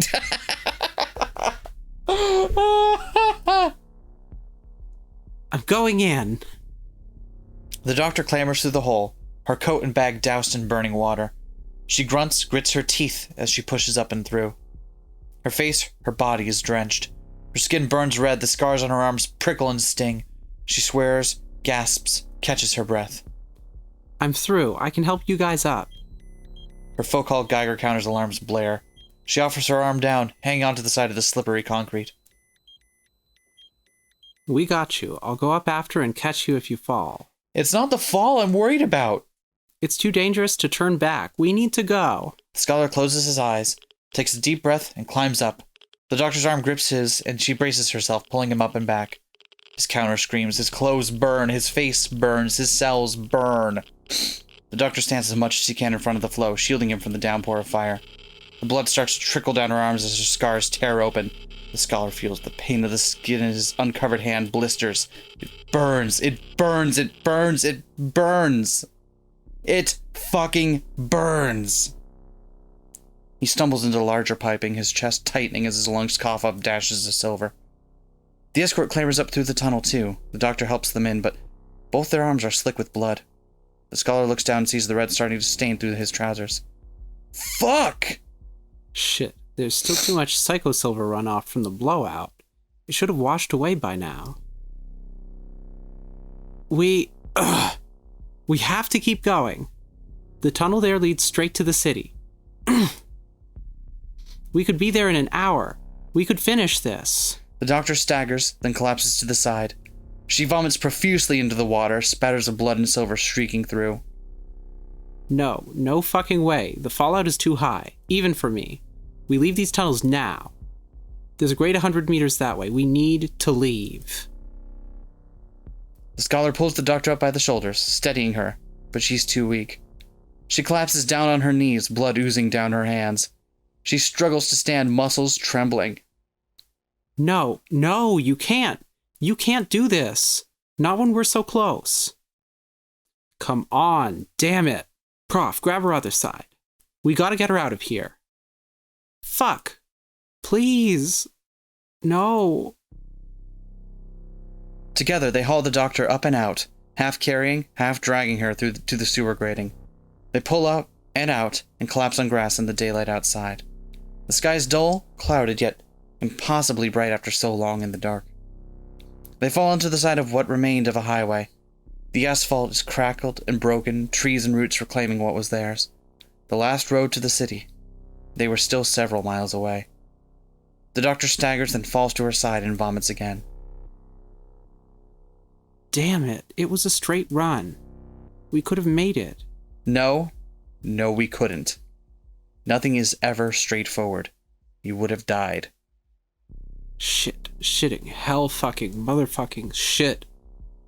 This is on me, I'm sorry. The blowout runoff shouldn't last that long.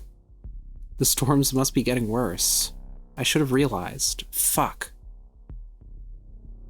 We're out in the open here, but we need to rest. Who's the scholar gonna hang out with now? I don't know. I feel like we just did a scene with the escort, right? Let's hang out with the doctor. Okay. I'm gonna go and find shelter. I'll be faster on my own. It's still dangerous out here, though. The closer to the city, the worse it gets. If I'm not back before sunset, you're gonna need to go on without me. God, we'll die on our own here. You need to come back alive. Besides, I've grown to like you, despite it all. Aw, you're too kind, Doc, but those sound suspiciously like last words, and you don't get to die here. The doctor smiles through a grimace, blood still oozing from both arms. Are you sure you want to go on your own? I don't know what to do. Ain't got a choice, Nerd King, and she's not gonna be safe on her own. We're not going to be able to be that reckless again in the city. Ah, shit. I just hope this works out. Really hope the zone protects me on this one. Ciao. The escort walks the road towards the city, quickly but cautiously, until they can hardly see them through the trees. In the distance, the remnants of the city peek above the treetops. The doctor twists her body to look at them. The scholar kneels beside her, grabbing the bandages from her bag. He searches her medicine pack for chelation agents, trying anything to take away her sickness. There aren't any. They must have fallen in the sewer stream below. Without anything else to use, he sets to work bandaging her up. His work is imprecise but effective. The bleeding stops, at least. She looks pale. Ah. Fuck. We got so fucking close. And I'm gonna fall here? When the end is still in sight? The irony is so bitter. I can taste it. Tastes like blood and acid. God. God fucking hates us, huh? The scholar passes her his water. His canteen is nearly empty. There's barely a day's water left between them. Thank you for what you did. It's all right. No, it's not. I'm mad at you, too. The doctor turns back, gazing up at him, a little bit of mirth in her eyes. Well, I must have really fucked up to get you, of all people, mad. Yeah, you did. We could have made it. I could have made it. She coughs again, blood and silver coming up in her spit. She looks a mess. He can feel the poison glow coming from her. Her cells blaze, the radiation eats into her gut as her insides die and reform. Her morphology shifts, permanently. No, you couldn't. And that's why I'm mad. Because you're smart, and you're strong, and you're a fucking wonderful person. I wouldn't even be doing this without you. You don't have an excuse to be reckless. You don't get to be self-destructive anymore. It doesn't hurt just you. It hurts me too. Huh. Sorry. No, you're not sorry. I can see that look in your eye. You're thinking about standing up and jumping back in that hole, and walking all the way to the room by yourself. God. You're right. And you're right to be mad. I'd be mad. Is it weird to say I'm proud of you for being mad? You never get angry at anything. You never let yourself get angry at anything, even when people hurt you. Even when I hurt you. Maybe I'm changing. Maybe you need to change too. Don't worry, the radiation will take care of that. Okay. One, funny, but two, you also literally need to change. You need to change your tune, lady. I'm not doing this again. Okay. Maybe you're right. Maybe. She tries to shift, to move herself to standing, but the lightheadedness hurts and her eyes sting and her stomach lurches and the world burns. She stumbles forward and vomits profusely again, the familiar purging taking hold of her. He steadies her shoulders, holds her hair back. Her arms shake. She falls into him, lying still, her head in his lap. She can't help but laugh a little. It comes out as a croak. Kero, kero. Garo, garo, garo, garo. He strokes her hair. The comfort doesn't take away the pain, but still feels more important than anything. Maybe I owe you a lot of apologies. No, you just owe yourself some self-respect. Ha. I'm sorry I'm being harsh, but I just really care about you. And this hurts to see. Heh. I knew you'd never be able to get mad at someone without apologizing for it. But you're right. I'm sorry. I hate this. I hate this body. I hate being like this. I want to become different, better. I want to make sense. I know. But there's a line between becoming something new and actively destroying the old. It's you who I care for, regardless of what form that takes in the future. what form you are now. You can't become something new if there's nothing left of the old to start with. I know you're right. I'm sorry. I mean it this time. I accept your apology, even though you've been an idiot. Heh. Thank you. Like, this is the second time it's kind of come up, but we don't need to explain the subtext, right, to our audience? I don't know. Is that the subtext? I'm not sure, in fact. Like, it might be. Well, whether or not it is actually what they're talking about, or what she's talking about, it's definitely intentionally using words and language that evoke that particular subtext. Mm-hmm. So whether or not that's actually what it turns out to be, the fact that the author is evoking that subtext is definitely intentional. I'm glad I leveled my evocations. Now I'm really good at using magical right? objects. And if you need to know what that subtext is, ask your mom. They gaze out towards the city skyline together. The sun starts to sink lower on the horizon. The clouds slowly gather. Rain gently begins to fall, though without a storm. The scholar pulls a tarp from his bag, holds it over them both. Droplets of silver-stained water patter to the ground around them. The doctor sits up a little, pulling herself out of the shower. I've wanted to die for a long time, Professor. Yeah, I feel that. I thought I'd die doing this. That I could at least die saying that I tried. Even if I didn't really try. Even if it was just an excuse. But the closer we get, the more it feels like I can actually live. That there actually is a place for me.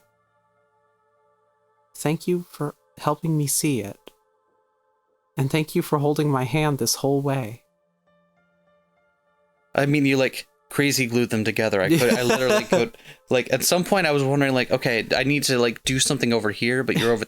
It was inconvenient, to say the least. You always pretended to be the strong one, but you never had to be. I told you that so often. It was pretend, wasn't it? I'm just glad you're listening now. I'm just glad you put up with me. He feels her relax onto him, for once letting herself be vulnerable. For once letting him be the strong one. He holds her tight as she lets her head fall onto his shoulder. It didn't matter that their bodies were awkward and didn't fit. He strokes her hair and she melts into him, winding her arms around his waist. For just a moment, nothing else mattered. The sinistral seeps into the both. They both realign. Enantiomers in the rain? I think so. Enantiomers in the rain. I don't know these words. With an effort and a lot of pain, the escort and scholar help carry the doctor to shelter. She spends the night vomiting, the skin of her face blistering as the radiation pierces her body. She barely sleeps. She can feel her insides squirming, the pain lancing through her breast as her insides tear up and reform. The healing is faster here, but it brings on the pain. She swallows the last analgesic she has in her pack, praying for reprieve. The morning comes, the sunlight is painful on her burns. She glances at the Foucault Geiger counter. She presses the little plastic buttons, estimating her total dosage. 7.3 barisieverts. Fatal within a few days. Would her sinistral recovery in the zone be enough to keep her alive? She doubts it. She is dying. But she'd already been dying anyway. Only a miracle was going to save her. But now they're so close. She could feel it like static on her fingertips, the smell of ozone in the air. The room isn't far now. Oh, hi, Doctor. The escort and scholar get up before her, their own burns and wounds knitting over, but not fully recovered. The escort looks out the window, judging the distance. It's only a mile to the city, maybe 2. The room is in there. I don't know where, though. The entrance moves around sometimes. I'd ask how, but I'm not surprised at this point. Oh, my rib. Still broken. Nothing straightforward, huh? That's what she... I like that that's what she chooses to focus on. Everything else, just the rib. I'm ready. I don't think you are. You're still seriously hurt. Then I'm ready to move slowly. I just want to keep moving. All right, Doc, but we're going super slow this time. They pack up what they can. The doctor changes out her bandages, leaving the old blood and silver stained gauze behind. The walk is hard. They stop frequently using what little food and water they have left. There's no turning back now. The tower blocks loom above, swarmed by foliage and green and silver-tinted nature. The city is cold. The doctor shivers. She looks pale and gaunt beneath the dappled light. The folk hall Geiger counter crackles in warning. The city is covered in dialectical fallout. Nowhere is safe. Her head swims as she looks around. Rusted remains of statues, stylized mosaics, disintegrating murals of heroic realism, though there was nothing heroic nor real about them. The trees snake their way through the asphalt, reclaiming it as a part of nature. A bust of the hierarchy's supposed savior stood in the center of what may have once been a town square. Half the statue's head had corroded away. The escort unholsters their pistol. They aim directly at the face and fire 3 shots. The psycho-silver hits, warps, distorts the face. It melts slightly, then a lot, no longer recognizable. The sound of the gunfire echoes and echoes again to the empty city. The scholar covers his ears reflexively. The escort lowers the gun. There's an unbridled, burning hate in their eyes. For everyone he'd taken away from them, for everyone he'd killed, everyone he'd let die. Fuck him. I'm not gonna argue with that. Fuck him. Let me have a turn at the gun. Yeah, fuck him. Not you now. did it. Not now. I'm so glad you learned how to swear, Nerd King. Why you gotta be so rude to me about it? The escort looks down at their gun. It sits heavy, weighing them down. They throw it away. They don't need it anymore. They all walk forward.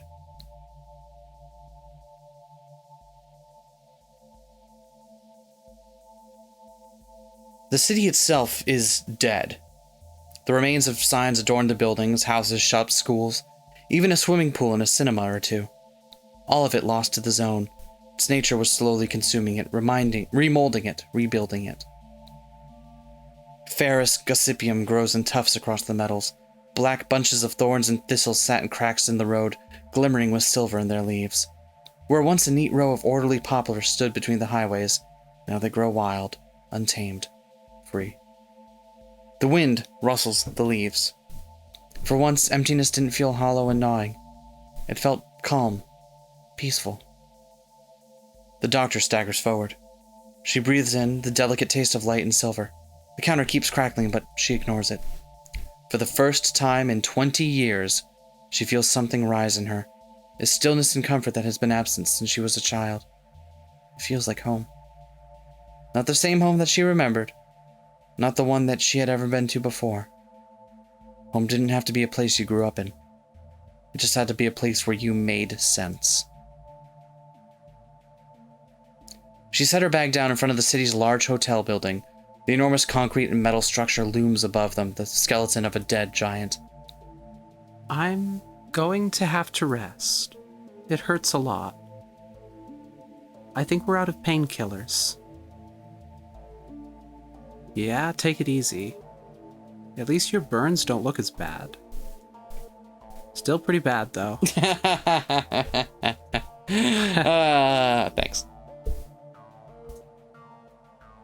I always was ugly. I guess now the outside matches too. Hey, don't talk about yourself like that. We're still here. We're getting to the room. We've made it this far. Yeah, the next part is tricky, but I reckon we got this. How do we know where to go from here? We should try to cover as much ground as we can, see what we spot. This is going to be another terrible idea, but there's too much radiation here to stick around for long. It feels intoxicating? I feel alive. Yeah, that's why we should be careful with it. It's great until you overdose. And that really ain't going to take long here. Let's split up. Doc, stay with one of us. Shall we keep Doc with the escort? Perhaps. Explore the rooftops. Which one are you? I feel like I've made most of the decisions here. You can pick one. Rooftop. Okay. Haha! I simply picked the one you picked. I didn't pick it though. I just said it was an option. The one I was leaning towards was the auditorium. Oh damn! Damn! Foiled again. You made me make a choice of my own accord. Yep. Oh, I've been laid low. It's probably better you stay with me. I can get us out of trouble if anything shows up. You're more likely to find trouble too. Aren't you supposed to be in too much pain to be a bitch? But seriously, let's go. We've got maybe a few hours of daylight left. Should we meet back here in an hour? Yeah, I'll come get you if you're not here. Be careful, Professor. I don't want to lose you. They part ways. Dark clouds gather above. The doctor walks slowly, the first drops of blood staining through her new bandages. The road is uneven. They need to watch where they step. The street is littered with broken concrete and remains of cars and rubble from the crumbling buildings. A whole city, reforming its morphology. Empty, yet more vibrant and full than anything outside. The vines twist and grow, flexing silver-laced tendons across the concrete bones. Its formation seeming incomplete but beautiful. Always becoming, never fully being. An eternal state of synthesis. The doctor laughs, flooded with a weird sense of relief. Dialectical fucking fallout. God. What a joke. Huh? I feel dumb for not seeing it before. That it's just truth? You mean all this?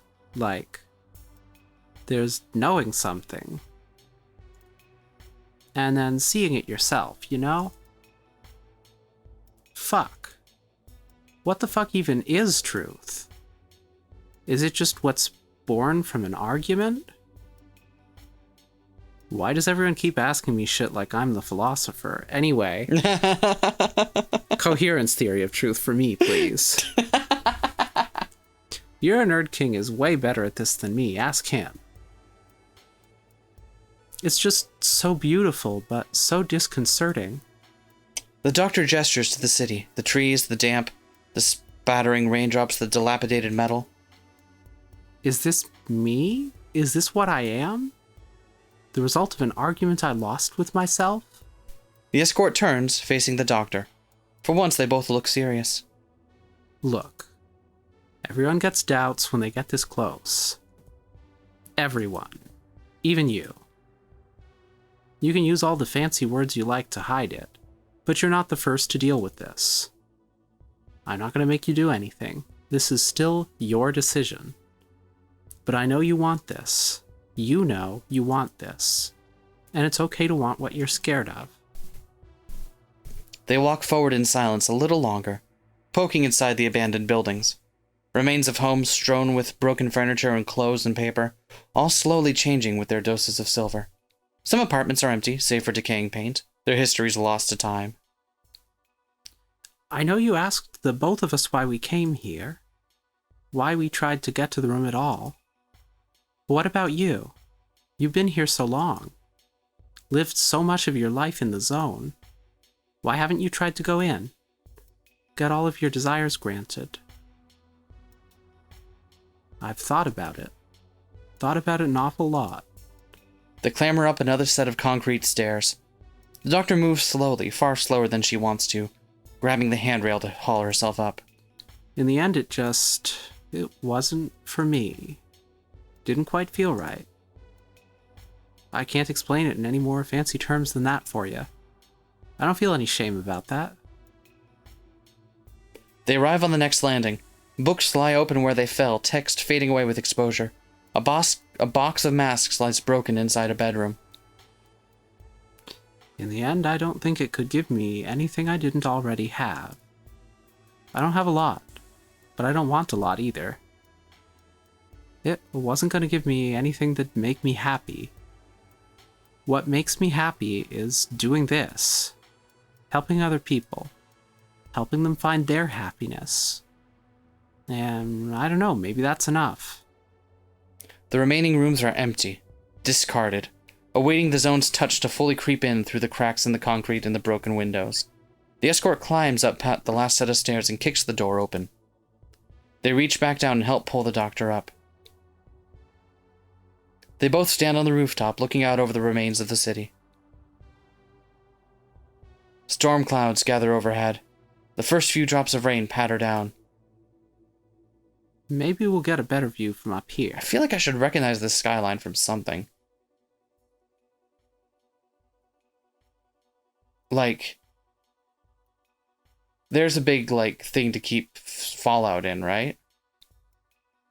It's probably what... I don't know. Is that the sarcophagus? Is it? I literally have no idea. I don't I feel like I recognize it, but I don't recognize it enough to be able to pick it out, you know? Anyway. Here, I've got some binoculars in the bag. Take them. Good thing I can see inside buildings with these. Binocular stands for bisexual nocular. Bisexual knockers? That's my favorite kind. The escorted... I see we've run the gamut now from witty, insightful, and in-character jokes to boob. The escort adjusts the lenses and peers through. Nothing immediately shows up. They keep looking. Sometimes, I guess, I just doubt myself. Whether I'm just making excuses for myself with that. Whether I'm just scared too. I think I'm happy with my choices, but I don't always know. Is it okay to not always know? I think it is. I hope so. The escort puts the binoculars down, spotting nothing. They turn to the doctor, sick and bruised, but still pushing forward, still determined. This time there's a softness to their gaze. The rain falls a little heavier. The escort's hair sticks to the side of their face. The doctor hadn't noticed how stunning they were. She'd known it, but not seen it. But now she's seen it, she can't look away. They move a half step closer, so close the doctor can feel their warmth radiating out, a beacon in the cold of the city. I'm scared of a lot of stuff, even if I don't show it. Sometimes I'm scared of things I shouldn't be. Sometimes I'm a little scared of you. Of you doing something dumb, or pushing yourself so hard you'll hurt yourself. Of how much you want things, how far you'll go. And it's okay to want what I'm scared of, right? They move closer, so close that it aches. She closes her eyes. Their lips brush together, their hands hold one another. Her heart rushes. They taste of fire and ice and silver. The moment lingers. She pulls back just a little. It feels right. For the first time, it feels right. They reunite beneath the hotel, unsuccessful. By the way, sorry about the radiation vomit breath. No, it's okay. I gotta think of like Mentos here. Or like, what's a breath freshener? Here, have a Tic Tac. The sun sinks into the distant horizon beyond a thick bank of gray. They scout out for a second time and then a third. Nothing. As midnight passes, they return again, exhausted. The storm clouds start to swirl overhead. The doctor's burns are fading slowly and she's barely on her feet, but she's still moving. The scholar looks nervous. He glances at his focal Geiger counter, noting his radiation dose slowly tick up. The escort paces, restless, looking over the scholar's recently sketched maps with their torch. We've checked everywhere across the eastern and western perimeters. 3 of these buildings you've drawn up on this map are the same building. I think it's just been moving. Or the way we see it has been moving. That's gotta be disconcerting. Or both. Damn it, sorry. I'm finding it hard to keep track. Like, everything keeps shifting here.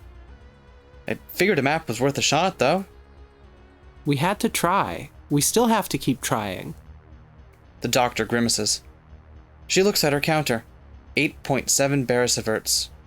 Her time was slowly draining, like so much silver into the earth. Is there any pattern to where the room shows up at all? Anything either of you remember? People are very reluctant to document their stories. Never seen anything that isn't just hearsay. It just seems to show up around what you desire, you know? Or where you desire, maybe. Where? Oh. She looks over towards the scholar, her brow furrowing in worry. Do you think the hospital? The clinic, the one they took away. What was the code again? The Gulf India Charlie Project? And, okay, Yep. see, I told you. I told you the subtext was intentional. Yeet. Yeah. They put it in the basement ward. There's a hospital in this city too, isn't there? Yep. It's not easy to get to, though. I figured. They move forward, the escort taking the lead, followed by the doctor, then the scholar. The paths of the abandoned city almost seem familiar, like echoes of the streets outside, but distorted somehow, reverberating at just a few notes above the right frequency.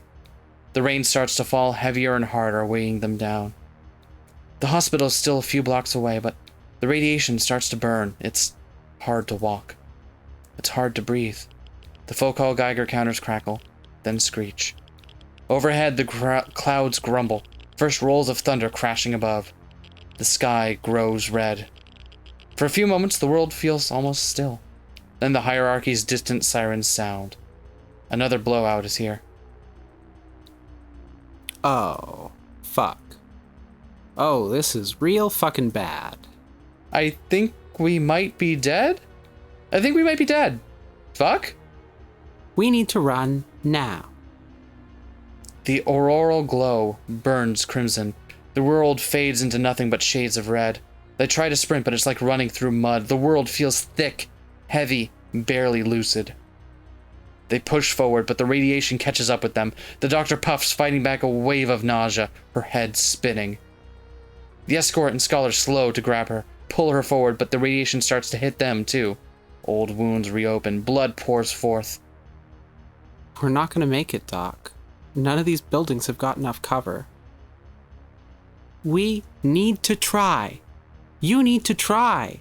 Go without me. No, you asshole! We're in this together! Fuck, how much further? Another block. The escort is interrupted by a bolt of red-tinged lightning. It blasts down from the sky, flames burning around it as it strikes the buildings above. They duck into the side, narrowly avoiding fragments of falling concrete and fire. The rain starts to drive down like daggers into their backs. They run. They stumble. They keep running. The sirens keep screaming. Everything hurts. They round the corner, moving as fast as they can. Thunder boils up and over. The clouds burst. Lightning sparks through the air as it burns with the scent of fear and ozone. They see the old hospital building and sprint, legs faltering and buckling under them as they fall inside. They bound down the dead concrete steps, crash landing on a lower floor. The building shakes and groans, the blowout pulling at its seams. Metal bends and warps. In here. The trio force their way into a dark corridor, shoving the rusted doors shut behind them. Silver leaks in and oozes through the concrete. It drips through and still lands on them. Above, the thunder booms again, closer and closer, mortar fire coming to wrest them from safety. All their counters show dosage readings more than 20. Fatal in less than a day. They look at one another, all pale, sickly, and broken.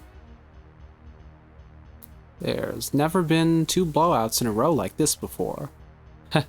Goes to show. I'm no fucking use. I don't know jack shit about the zone. I don't know jack shit about anything. I'm sorry. And I really mean it. I wouldn't have led us here if I knew it was going to be like this. Can we get any further in? No, there's too much rubble. This is a dead end. We can't get to the basement. Not from here. Fuck. I'm sorry too. This was a fucking pipe dream. It wasn't worth killing us. Can I also be sorry? What for? Just in general. That's what I do. Might as well go out doing it. I thought it would sound funny, but actually just makes me sad. Outside, the screaming stops. The booming explosions fade for just a moment. The voice of the siren changes. Not the hierarchy sirens, loud and shrill and terrifying. No, the storm's siren call.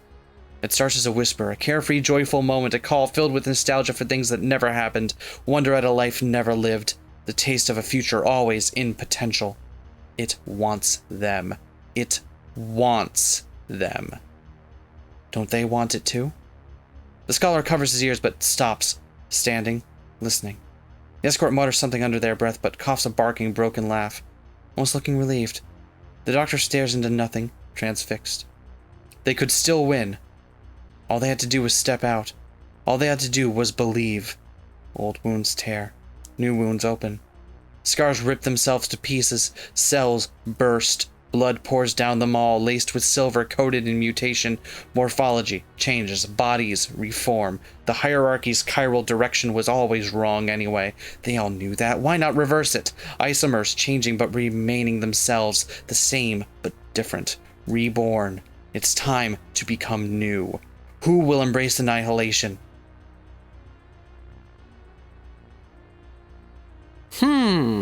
Interesting. If I'm honest here, where are you feeling first? I lean escort and doctor. Escort and doctor, interesting. How do you lean? I was gonna lead doctor and scholar. That's fair too. I kind of like your option though, because I see where you're going with this, and I kind of want to see like what comes of their arc here. Let's do it. I feel like maybe because of our choices, we kind of learned a lot less about the scholar's motivations. Yeah, that's exactly why. And it's unfortunate. I didn't mean for it to turn out that way, but hey, it looks like this game is worth playing through a couple of times, maybe. I wonder if it has a secret ending. Don't start with me. Does it? The escort looks back towards the door. They can't move anymore. They can hardly breathe. The silver got down their throat and into their lungs. Their chest feels coated and drowned in liquid metal. And yet, they stand. They walk to the door. The sirens call. The doctor follows, her arms pouring blood. So familiar. All the scars the escort ever bore reopened. An armful, another armful, a leg, their chest. This will kill us. Yeah. Let's go out with a bang. And if I die, let my last words be that god-awful fucking pun. The scholar moves to stop them, but hesitates, pausing. He stands aside and lets them both move forward. This is too important. This means too much not to do. They all understand it. The pair step forward into the rain. It pours down in thick sheets of silver. The escort looks up, gazing up into the red. Lightning cracks. Fire explodes from the rooftops as it strikes. They reach out their hand. The doctor takes it, also staring into the bloody aurora. They laugh in relief and pain and anguish as the silver burns and the scars tear, and blisters form and their eyes sting, and everything just hurts so good. The escort turns, grips the doctor's hair in their small hands. Their eyes meet, fire and intensity and lust and fear and yearning. The doctor relents, her mouth opening in a gasp as heat flushes between their legs. Their hearts beat faster, synchronous. Their cells falter, shifting, shimmering, a mirage. The escort grips harder. The doctor gasps. Scars tear open and ragged skin, singed with silver, pour blood. They both stain red, laced with silver. They can't tell whose blood it is anymore. The escort bites their lip and pauses. Is this what we want? The doctor nods a quiet yes, feigning submission, burning with want. Her lips meet the escort's skin as it burns away. Blood and lips and tongues meet. It tastes of metal, iron and nickel, and its scent hurts and blinds and mixes with the air and earth and rain. The doctor bites down, sucks greedily. She wants. Blood enters her mouth, sips down her gullet, pools in her stomach. The silver tears holes through it. She moves down. The escort gasps. The doctor undoes their belt, pulls down, mouth lapping and sucking and tearing. It hurts, but it feels Feels more than anything, more than everything before. The escort grips harder, pulling the doctor's face up, pulling her body up, hands fumbling with the doctor's belt. They pull it down, a hand moving between their legs. Their fingertips meet. Their hips meet. Warmth flushes between both their thighs. Blood pools beneath them. Cells burst, their spirals align. Isomers to themselves, finally isomers to each other, matching in mirror symmetry. Their eyes meet. They breathe. Their fingertips move. Their hips move, bucking with each other. The escort moves on top, a hand on the doctor's shoulder. Fingertips fall through. Their muscles and bones dissolve in the metal, burning and steaming and boiling. The doctor's fingertips slip inside a hand within another on their chest, their heart in their heart. The escort hands moves in turn through the doctor's breast, between the ribs, gripping, squeezing, and touching, cradling each other's selves as they burn, flicker, and become ashes and screams. Their mouths open, lips meeting lips, tongue meeting tongue, teeth and bone and sharpness as they fall inside one another. A moment, a flash, and it's done. They moan into each other's breath, hot and sweating and desperate. The last few moments before they fade to death. Ashes blow away in the wind. Phenotype reforms in spite of genotype. Morphology changes. They collapse into one another. They die. Their legs intertwine as they lie beneath the storm. Their eyes close. Their bodies that would reawaken would not be the ones that lay down together. Their forms shifted and shifted again, never truly one thing, but beautiful in the spaces between.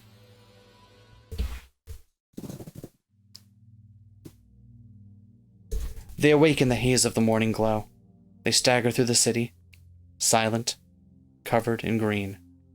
The red fades as the rising sun burns away the mist. The storm had struck the hospital. The side of the building gaped open as concrete fell away from metal struts. To the side, a free path to the basement. The room lay within reach. The answer to all their questions, the solution to their journey. They look at one another, different, altered, twisted by the zone. The escort leads. Well, I guess this is what you guys paid me to do, right? Bring you down here to this. It hardly seems real, after everything. Nothing is straightforward. This feels too good to be true. Maybe it is. They all step forward. They walk down the steps. Their legs feel broken. Their clothes are saturated. The world crushes down. And yet everything feels light, free, quiet. The final moments where everything is at peace. They stand in front of it, a single door. Beyond, the room itself. The runoff silver water pools at their feet. It steams. This is it. The door opens. There's only space inside for one. The doctor looks at her companions. The scholar steps back. If this is it, I think the both of you have earned this. I can wait. There's still only room for one. Only one wish can be granted. The escort looks at the doctor. Their eyes plead. They put a hand on her shoulder. I really don't think we should do this. I don't want Ascension. It feels wrong. I do. I really do. I can't turn back now. We have other options. I don't know. No, that's not right. I do know. I know I don't want them. I've explored everything else. It feels right to me. But I don't want to do this without you. I don't want to do this alone. Tears well up in the doctor's eyes. She embraces the escort, holding them so tight. Their warmth is comforting, but reality weighs heavily down. They have to choose. There's only one way forward. Time to ascend? Shall we have I think the doctor makes most sense here. Yeah, let's ascend. The choice is made. There's only space for one in the room, and they all know. They all instinctively know. The doctor steps forward as the escort and scholar step aside. She turns to look at them both, gripping the iron door frame, hesitating on the threshold. I don't want to do this alone. You're strong, Doc, regardless of how I feel about this place. If you feel this is what you gotta do, well, then you gotta do it. No one should take that away from you. No one. I'm sorry. It's okay. You don't need to apologize. This is the right decision for you. And I support you. Fully and completely.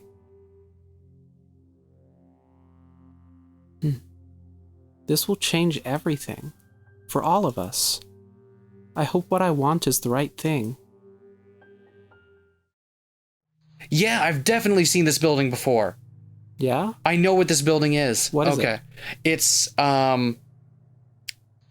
It's a weird position where it's a building that is in complete disrepair and ruins, but for certain reasons cannot be torn down because it's still like a heritage site. Okay. It's really fascinating. I think I saw a Tom Scott video on it. Okay. I'll show it to you after this. Yeah, do it. But yeah, I knew I was like, this is what I thought I was looking at earlier. Okay. She steps forward through the... Funny that if that was the building I saw earlier, they spent a whole lot of days walking just to get back to the... Yeah. Never mind. She steps forward through the threshold. On the other side, she walks across a metal gantry. Rusted metal lies under her feet. The grating shakes as she walks, so decayed as to barely hold her weight. The door behind her creaks closed. She is alone. She never wanted to do this alone. She'd always been a coward at heart. Why she'd waited so long, right? So long to actually gain the courage and dive in. She flicks on her torch. Ahead, the metal gantry extends further than she can see. The dust in the air seems to swallow the light almost entirely. She can barely see more than a few feet ahead. Then, in the distance, What could it be? a shimmering light dances. Faint at first, but gradually brighter and brighter. The metal groans beneath her as she walks, cautiously, spreading her weight evenly as she can. I want it. Please.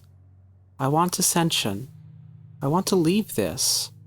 I want to go home. I want home when home made sense. I want home to make sense again. But the room ignores her words. She feels it probing, needling, pushing inside her skull, latching onto desires she didn't want to say out loud. It feels her. It knows her. She approaches the end of the gantry and can finally see another door, this time ajar, shimmering blue-white light behind it. She reaches it finally and at last pushes the door open.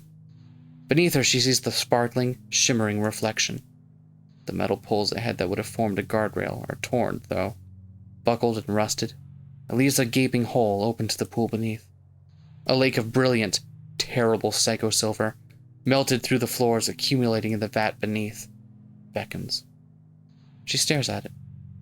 The mutagenic metal reflects it all. She gazes into its surface and sees her own face, mirrored, distorted. She is still a coward. Her breath catches in her throat. Is this time going to be different? Is this what she really wants? At last, after everything. She takes a deep breath. She chokes on the silver vapor. She plucks up the courage. She steps forward. It coats her foot first, then soaks through her boots and onto her skin. Then it reaches her leg, her thigh. She wades in, heart pounding. It burns, it scalds, it aches, it clenches, and pulls her down bit by bit until she's down to her chest. She stares up at the ceiling. The dancing, illuminated reflections of silver ripple above. Her arms go under. Her neck goes under. It scalds and eats through her skin. She takes one last breath as the silver covers her hair, her ears, her face. The world goes dark. Metal pours into her ears and down her throat and coats her eyes and tongue and legs. She dissolves. Her skin and muscle and fascia and tendon and bone and heart and lungs and voice and soul falling away and disappearing. And everything fades. The world ends. The struggle is over.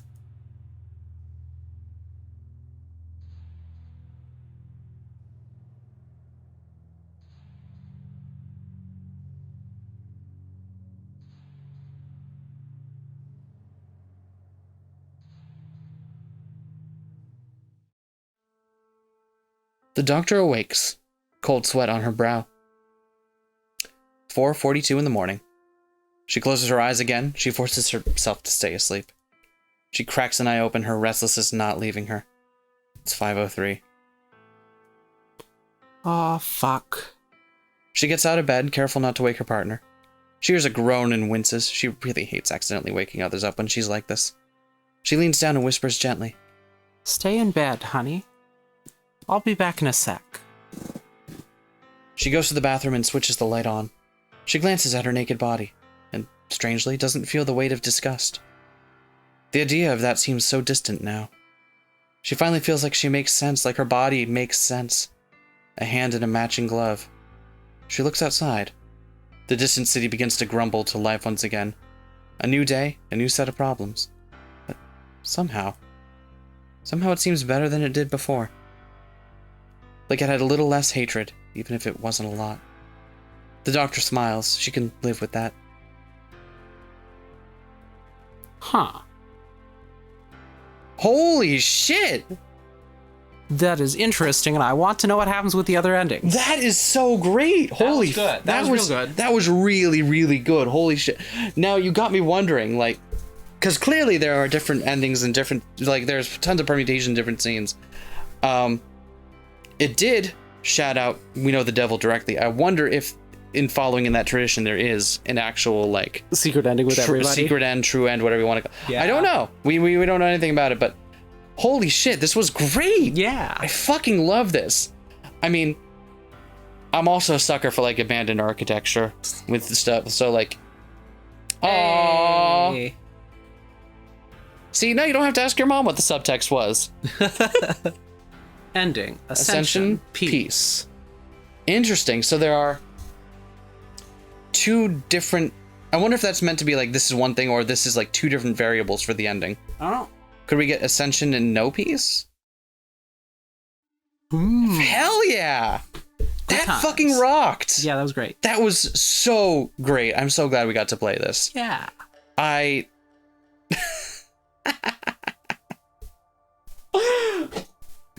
feel like that was one of the best stories that we've gotten to tell in a very long time on this channel. I had a lot of fun doing this. Yeah. I'd like to again thank the author, Haley Isabella Solmatl, for asking us to play this game, because holy shit, this was phenomenal. We'll leave a link to it below. I believe it is pay what you want on itch, but you know, toss a couple bucks their way. This is a really great game. It's such a fucking great game. And let us know if you got different endings in the comments below, because I think we'll be interested to hear what some of the other endings are. Yeah. Thanks again for coming, everyone. I hope you have a great day.